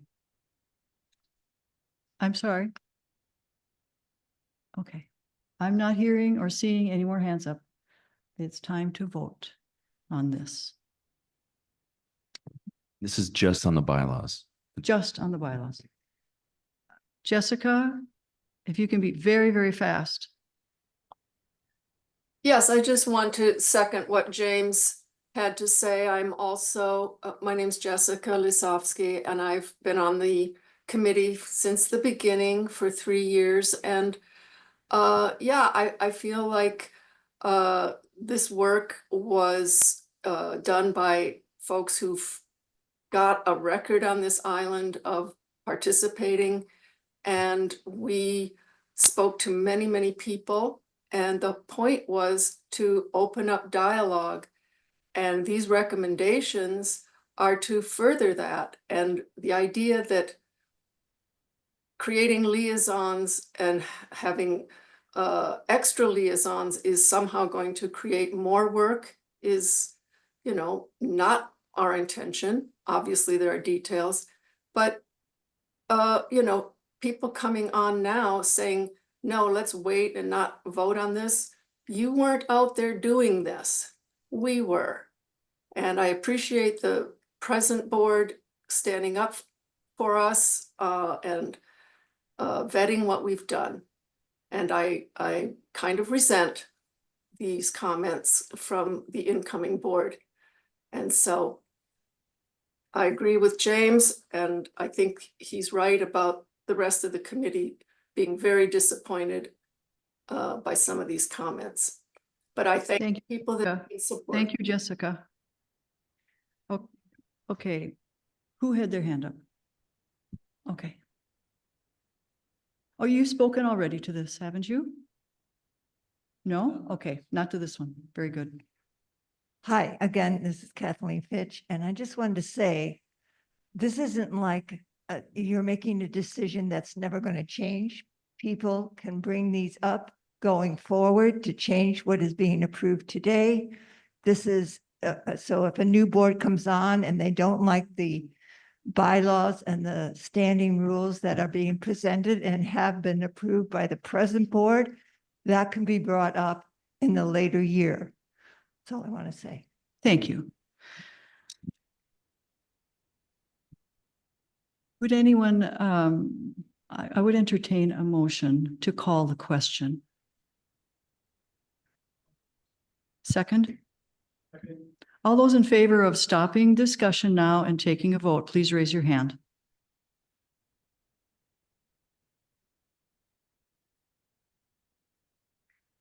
All those who want discussion to continue, please raise your hand. Okay, we're going to vote. Thank you.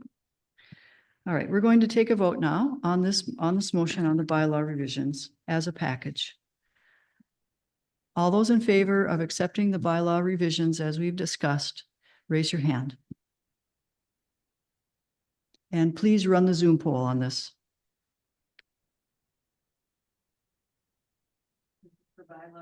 Bylaws only. And it needs to be a 2/3 positive vote to pass bylaw revisions. And those of you who you've got your hands up on Zoom, we're going to run a poll. So please answer the poll. You can take your hands down and answer the poll. Bylaws. This is bylaws. Are you not seeing it? Okay.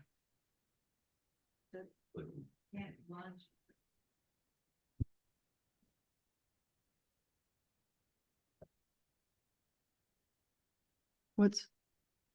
Not allowing you to launch it. It's not allowing. Okay, let's. Yeah.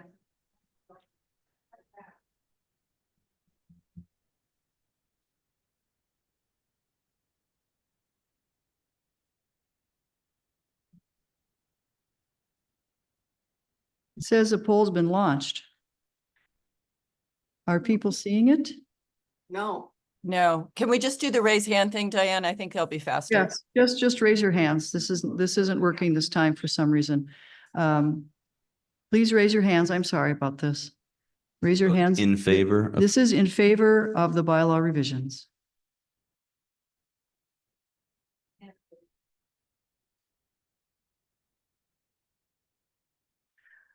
Okay, those of you in the room here who are voting against these bylaws revisions, please stand.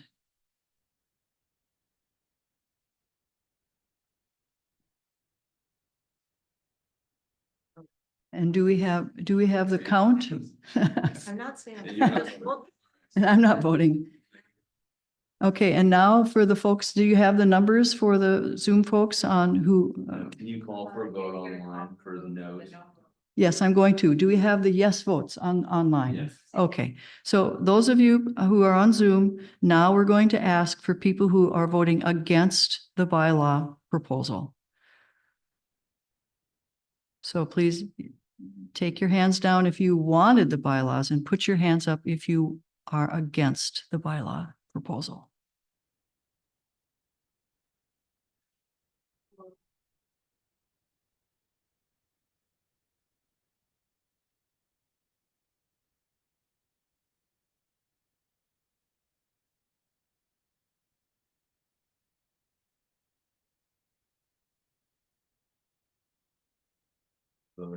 Voting's finished. All right, with 37 total votes, the votes are 33 yay, 4 nay. So the motion has passed even at a 2/3 maximum, 2/3 requirement. Okay, so we have a new set of bylaws. And now we're going to talk about the standing rules. And I'm going to pull them up. Okay. Standing rule revisions. And I shall share my screen. Okay. There. All right, so I'm going to read through these. This is the motion has been moved and seconded, and now and it's been approved by the board, and it's now your turn. So first, standing rules for council member meetings. Council member meeting agendas, meeting location, and information to join the meetings online are found at the V-MCC website in the events section. So that's a requirement that this information be on the website. Next, notice can also be communicated by delivery, by a newspaper of general circulation to the community, by radio, by other forms of public broadcast communication, by text, posters, or by notices emailed to island employers and social service organizations. The next item, alternate communication format. V-MCC will, upon request, provide auxiliary aids and services leading to effective communication for people with disabilities, including qualified sign language interpreters, assistive listening devices, documents in large print, braille, and other ways of making communications accessible to people who have speech, hearing, or vision impairments. To request an auxiliary aid or service for effective communication or a modification of policies or procedures, contact the V-MCC president as soon as possible before the activity or event. Next, item 7, support to council members. The V-MCC president will appoint a liaison to support any council member who proposes a motion to the council. This liaison shall be familiar with the democratic rules of order regarding motions, in particular the concept of the mover's privilege and the Government Alliance on Race and Equity, GARE, toolkit questions. The V-MCC president will appoint a liaison to support any council member who proposes to create an advisory committee to the council. This liaison shall be familiar with the council bylaws and standing rules regarding advisory committees. 8, motions before the council. Though the V-MCC is a non-governmental organization, the board recommends using a procedure based on the Government Alliance on Race and Equity, GARE, toolkit as a guideline for motions considered by the council. Summary description, Government Alliance on Race and Equity, GARE toolkit. This document contains a list of questions, quote, designed to integrate explicit consideration of racial equity in decisions, including policies, practices, programs, and budgets. It is both a product and a process. Use of a racial equity tool can help to develop strategies and actions that reduce racial inequities and improve success for all groups. And there's a reference to the Racial Equity Toolkit created by the Racial Equity Alliance. The toolkit questions seek to provide equity insights regarding council motions, actions, and decisions. It is not the intent of this section to require a council member to provide answers to these questions. Rather, the questions are intended to encourage reflection by any member of the council on decisions before the council. The Equity Toolkit is a simple set of questions. 1. Motions. What is the motion under consideration? What are the desired outcomes? 2. Data. Is data available to provide the measurements needed? 3. Community engagement. How have communities been engaged? Are there opportunities to expand engagement? 4. Analysis and strategies. Who will benefit from or be burdened by your motion? What are your strategies for advancing equity or mitigating unintended consequences? 5. Implementation. What is your plan for implementation? 6. Accountability and communication. How will you ensure accountability, communicate, and evaluate results? And additional guidance for VMCC members on the GARE toolkit can be found here, and there's a link. Next, standing rules for the Board of Directors. Proposed changes, Board of Directors meeting agendas, meeting location, and information to join the meetings online may be found at the VMCC website in the Events section. Next, liaisons. The board aspires to assign at least one board member, parentheses, or a person appointed by a director, end parentheses, to each island sector. The liaison does not represent these sectors. Rather, the purpose is to have the liaison outreach to these sectors to foster community engagement, understand their issues and needs, to ensure these sectors are aware of and are represented during council discussions and decisions on issues that affect them, and encourage participation in council meetings. This result in greater visibility and understanding of issues specific to each sector and enable the council to become better advocates for the people of that sector. The sectors, diversity and inclusion, including Asian, BIPOC, Indigenous, Latino, Latina, race, racial equity, mixed race families, language barriers, diverse language speakers, LGBTQIA+, disabled, and immigrants. That's one sector. Quality of existence is another sector, a new sector, which includes affordable housing, homeless, unhoused, renters, landlords, wellness, healthy habits, food, activities, safety, low income, and income inequality. Additions to the business sector will be business and workforce, including workforce training, service industry workers, laborers, and employees. Next sector will be culture with the addition of art, history, and recreation. A change to the environment is explaining it. Environment, parentheses, clean water, air, ground, land sustainability, and climate.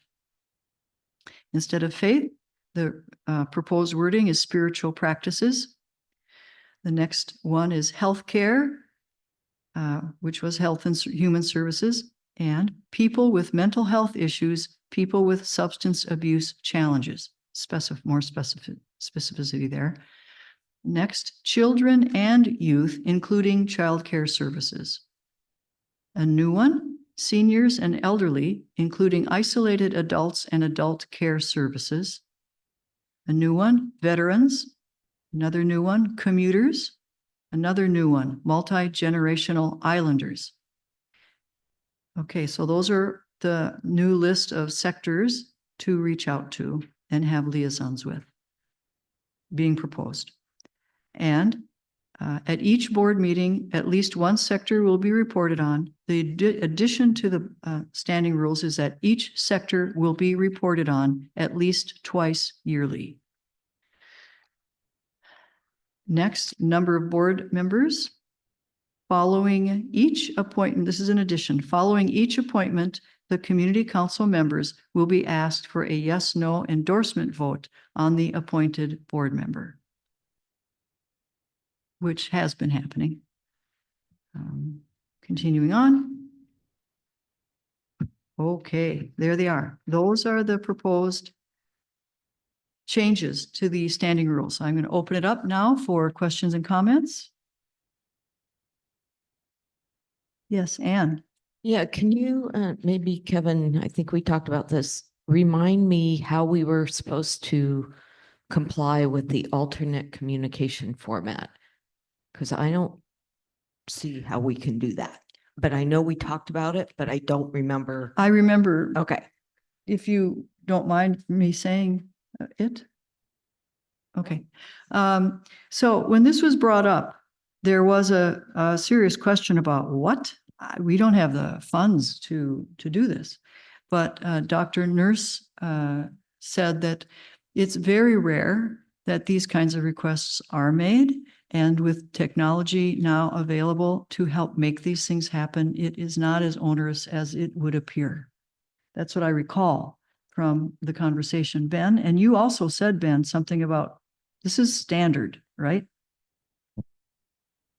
Yeah, I mean, I do remember voicing the same concern, right? Like this could cost a lot of money, but I think there are laws in place, like the ADA, that require us to make reasonable accommodations. And so, again, I would agree with Dr. Nurse. Like it's relatively rare, and we should be able, and we should have the responsibility of trying to accommodate folks so they can be more available and present. Okay. So now you're going to go to Zoom. Frank, would you please unmute yourself and join in? And is that Frank Jackson? He's gone. Okay. Someone in the room. Did you want to say something, Debbie? Just wanted to say that I had that same concern when I read through that could be really expensive. Could you speak a little slower and louder, please? I'm not having a hard time hearing you. I will say that when I read that change or that addition, that I thought that would be really expensive as well. And I'm glad to hear that you have some ideas, but what I thought is that that request could be directed to the president, but the president could refer that to the equity committee to look into grants or ways that those accommodations could be met. I have a brother who's blind, so I totally realize that, computer speech or braille or something is really important. But I think it could be expensive in my opinion. So thank you. Thank you. Okay. All right. Anyone? Okay. Mark Seeley, please unmute yourself.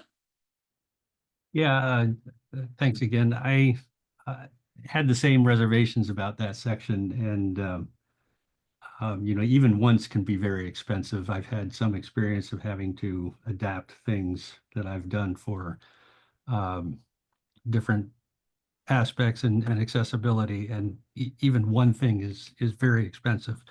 But to make the comment, there was the comment there about providing reasonable accommodation, and that is something that we need to be doing and thinking about. The way it's worded, however, is it says we will do these specific things, and the law helps us define what reasonable can be given an organization and our capability in terms of funding to do certain things under reasonable accommodation. But when you list very specific things, we are saying that we will provide those specific things. And it's that's where, we could be putting ourselves in a bit of a bind. So just wanted to throw that out. Thank you very much, Mark. Okay, anyone here in the room wish to speak about this? Comment, have a question? Is Well, there- I'll just say that I agree with that last comment, that maybe you don't need all the examples there, and that you could just say reasonable accommodations will be provided. And of course, people with disabilities also often provide their own accommodations, but once you specify it, I'm sorry to say that sometimes people take advantage of that. So I would not, I think I agree that wouldn't necessarily put in every way that you would want to do that. Okay, so is there anyone who hasn't spoken yet to this that would like to speak? Mark, did you want to speak again? Your hand is up. Oh, no, I apologize. I just didn't put it down. Okay, in which case I think since I'm not seeing any more hands up, Kevin, you'd like to speak? Please wait until you have a microphone.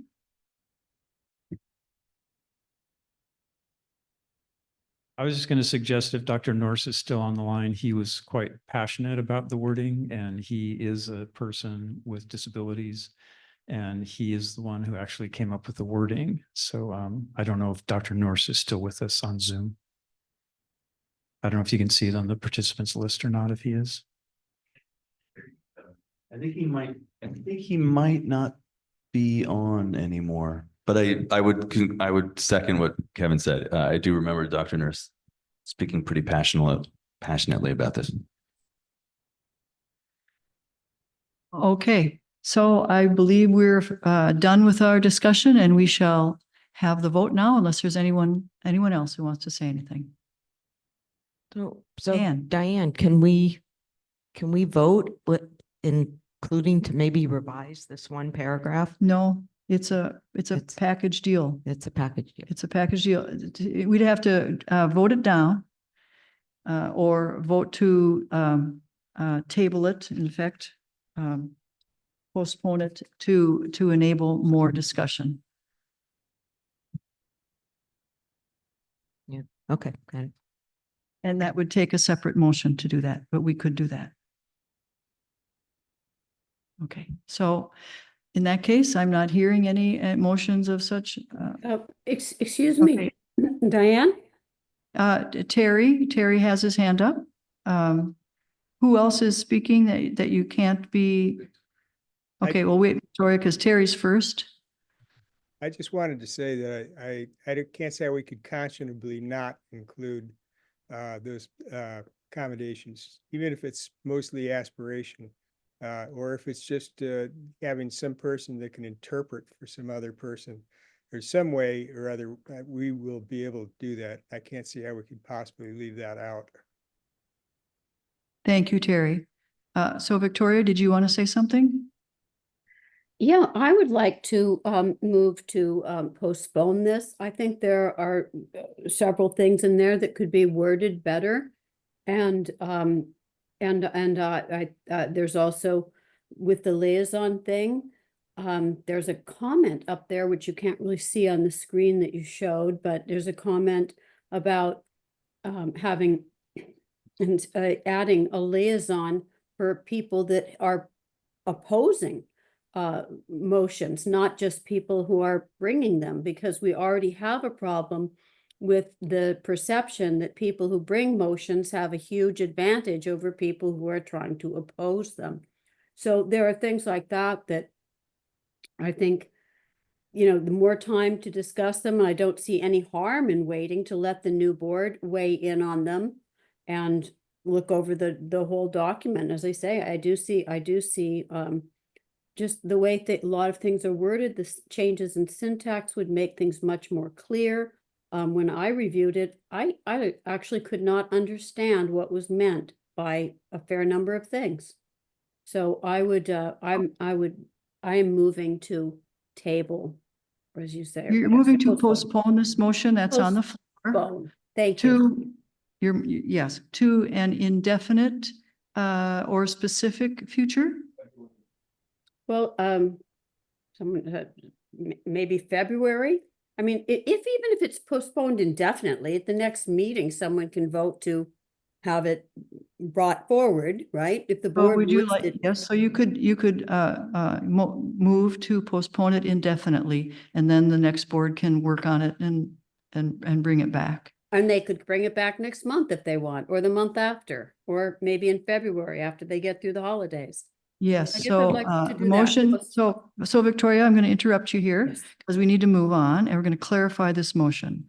So the motion is to postpone the vote on this indefinitely. And I need a second if we're going to do this.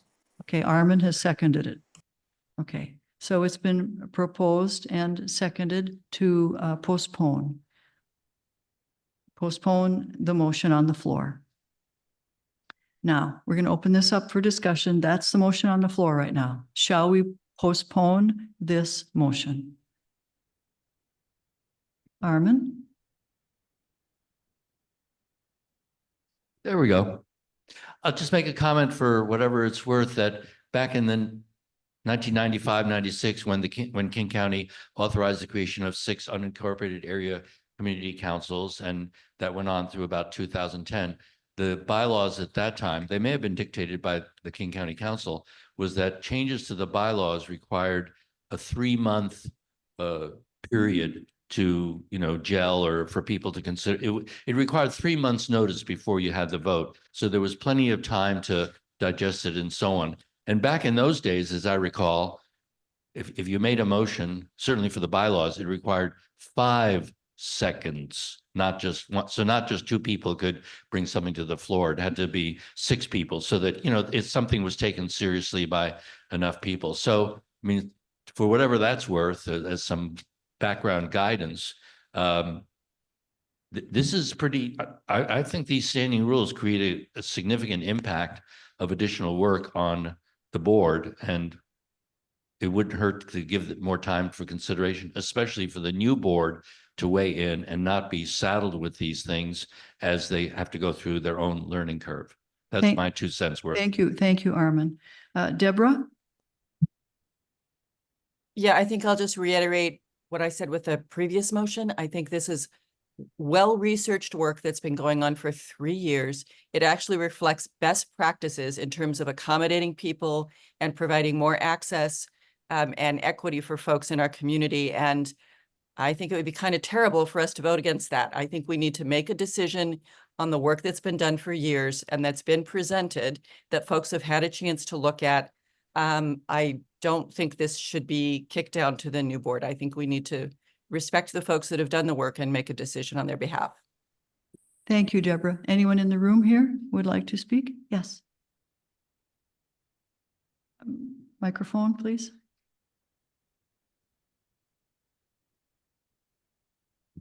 Thank you, James, again. These are more prepared, but I think they fit the moment. Thank you. The V-MCC board exists primarily to represent the interests and concerns of islanders and to facilitate creating solutions to those concerns. Closer to your mouth. I'll get closer to yours too. Individual board members are not granted any specific power to forward their personal agendas, nor does any single board member have the authority over the will of the council. They are here to serve us. The proposed changes to the standing rules speak directly to these perspectives. These recommendations, already unanimously approved by the board, 3 of which are continuing with new members, by the way, 50% have already approved these, 100%, enhance the role of liaisons as requested by the people that were interviewed, and thereby enhance the ability of the V-MCC to hear, respond to, and address islanders' concerns. This is not adding work to the board. The new board only has 6 people on it. There are more than 13 sectors. How in the world are they going to reach out, listen to, and hear people from our communities in those 13 sectors without help? They just won't be able to do it. They haven't been able to do it so far. How would they be able to do it in the future? I would also say, not my written comments, there's been a lot of things thrown around tonight that to me speak to creating fear. Fear of what might happen. Fear of if the council nominates a committee. The council, as Kathleen has pointed out, have created almost all of the committees to the board, with the board's approval, of course. I don't think we need to be so fearful of one or two words. We will find ways to accommodate people. If this is supposed to be a council for Vashon Island, don't we want to create a way for people to engage? We will find a way. We shouldn't be so fearful of what ifs. I think we should strive for better future and work on it together. All of us together. And to be redundant to my earlier emotional comment, I still think we can make it happen. But as one of many, 3 years of work on this, gone through lots of vetting, lots of revisions. I choose hope. I choose let's make this work, not let's be fearful because we might stumble. Thank you. Thank you. Terry? Yeah, I agree with all those comments, the previous two comments. And I would like to say too that I spent 2 years myself with this committee before I joined before I chaired the Affordable Housing Committee. And I know what went into this. And these are all extremely compassionate, thoughtful, reasonable people. And the idea of putting this off indefinitely, to me, is a death sentence. You have 6 people on this board starting up now, and they're just not going to take time out to deal with this. There's going to be plenty of other stuff on the agendas for them to deal with without doing this. And I think we should pass this. If they want to change a little, something or other, if it comes up at some point that something just doesn't quite work, well, then they can change it. But as it is, I think as a work complete, I think it's very good. It's exceptional. And I think we should pass it now. Thank you, Terry. Anyone here in the room? Kevin?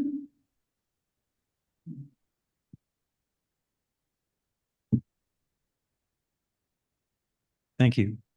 What I'm sensing in this moment is this is a perfect example of what guided a lot of the thinking in the Equity Committee.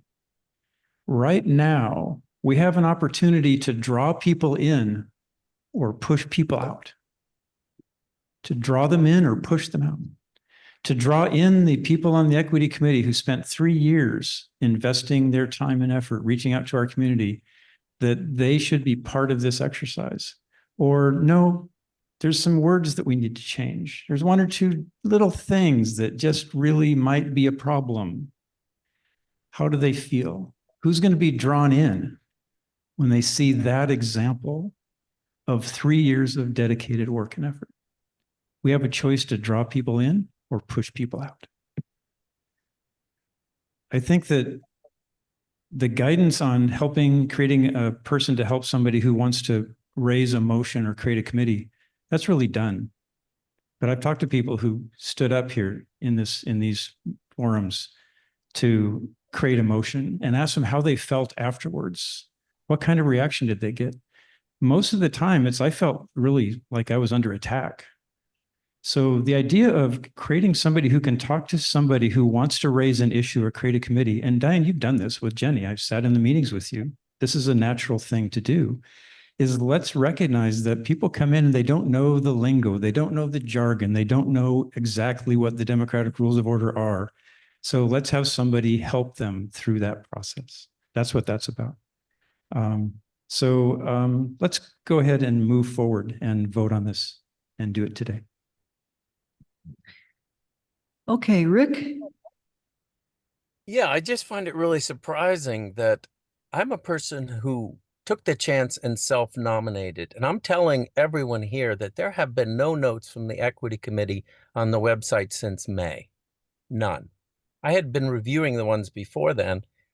I did not receive this information until after I had self-nominated. And I don't understand why that's not resonating with anyone, because I believe it should. I don't think that's fair. And for people to ask people to accept things on faith when they didn't even know what they were getting into, and now they're signing up to a set of rules that other people feel might be more appropriate, but they're not willing to volunteer for the board. I don't hear a lot of these people who feel real passionate about this signing up for a board. I hear them pointing out there's only 6 and using that against a person like me who doesn't want to adopt these rules. You should just join the board and make it 12.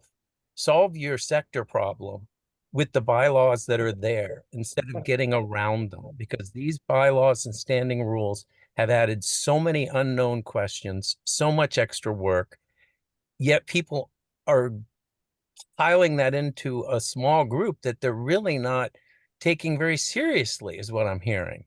So I really don't appreciate it. And my membership as a board member is on the line with this. I told the board that when I went to the board meeting, I was summarily shut off when I tried to talk about this. So no, every voice hasn't been heard. And I will say that mine hasn't. And the people who are taking it personally, please stop, because I'm not opposed to any of the equity and inclusion effort that went into this. I'm opposed to reorganizing and re-engineering the entire organization at the last minute when you had a board election underway. Thank you, Rick. Anyone in the room? Yes. Have you spoken to this one yet? Okay, good. It's hard to remember. I'm a little pleased to make tonight on behalf of the Equity Committee. Oh, it's got to be fast. You know, we're already, look, Right. we're But I already just- beyond our half hour. I just want to mention that the community that we interviewed, which was a lot of businesses, nonprofits, and community members, they all gave us invaluable feedback on what they wanted from the V-MCC. These additions and changes that we're requesting are from the community. This isn't just the Equity Committee making up things to bring to the board. When we revised the standing rules and the bylaws, we went back to all our interviewees and we requested, are we on the right track? Is this what you meant when we talked? And do you approve these changes? They did. And that's when we brought it to the board. So this isn't just the Equity Committee bringing this forward. This is all the interviewees that we did over the year to bring this to the board of what they were hoping to be changed to be more representative of who they are on this island. Okay, thank you very much. Okay, Victoria, please be quick. We got to move. Okay, I'm not opposing equity things in this. I'm just saying when people want to feel like they're represented here and you're only pointing a liaison for the proponents, that's why a lot of people don't feel represented. And I don't know who the committee spoke to, but I just finished speaking to a whole lot of people on the island that I didn't know from Adam. And this is one of the things they said. And I think people would want to be more involved with this if they didn't feel like they were walking into a buzzsaw, whether they're proposing or opposing. So why don't we add give this a little bit of time, and then maybe we can work out something where we just have a liaison that helps everybody, educates everybody about the rules of democracy, educates everybody about how to write a motion and how to oppose one. That's all I'm saying. And Thank you, Victoria. I do respect everybody having worked so long, but that's one thing that railroaded, I think, you know, the motion about the signs was how we worked so long. I think we need to look at the substance, not how long we worked on it, but thank you. Thank you. Okay, Bernie, very quickly, please. 30 seconds. 2 misunderstandings. One is I heard the word disrespect 3 or 4 times tonight. I personally apologize to each of you. I'd be glad to meet you face to face. I've lived here 35 years. I understand small town living. I mean, no disrespect to anyone who worked on this. The concept of 3 years is interesting, but looking at today's vote, for example, 50 or 60 people voted on some very important measures. 50 or 60 people showed up to vote. There are 700 members out there. My question is about the misunderstanding. 3 years ago, 40 members. Today, 700 members. I think you're misunderstanding the problem of what the community council has grown to become at today, and if it actually represents, if 40, 50 people vote today. So again, keep in mind, read the exact language. Thank you. Thank you, Bernie. Okay, I would really like to vote on this. And let's do that. Okay, so we're voting on whether to postpone the motion indefinitely. So all those in favor of postponing the motion indefinitely, raise your hand. And I think there might be a poll available.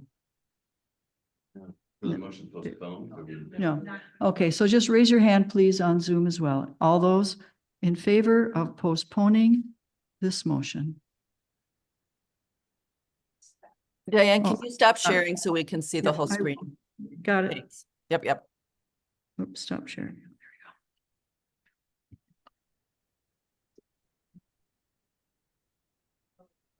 All right, got it.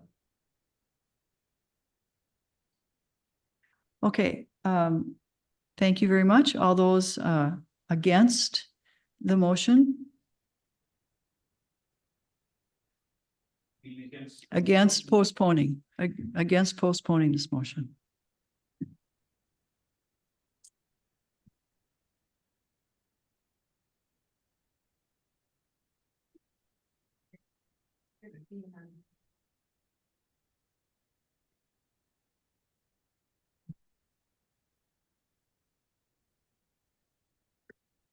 All right, there were 34 votes, 27 nays, 7 yays. The So- motion has not passed. The vote has not been postponed, and we shall continue on. And I would say, let's just go ahead and vote on this motion to approve these proposed changes to the standing rules as read and all as a group. So all those in favor of approving and I'll just open it up one more time. We have talked a lot about this, but let's. That's okay. We'll do by hands then. It's not allowing you to launch. All those in favor of accepting the proposed changes to the standing rules, raise your hand.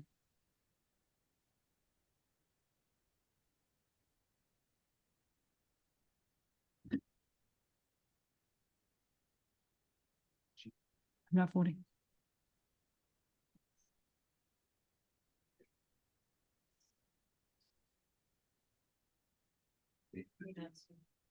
All those.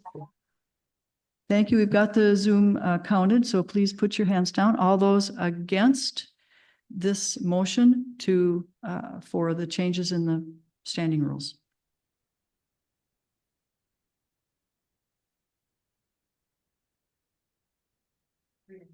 This vote is just a majority vote. It's not a 2/3 vote.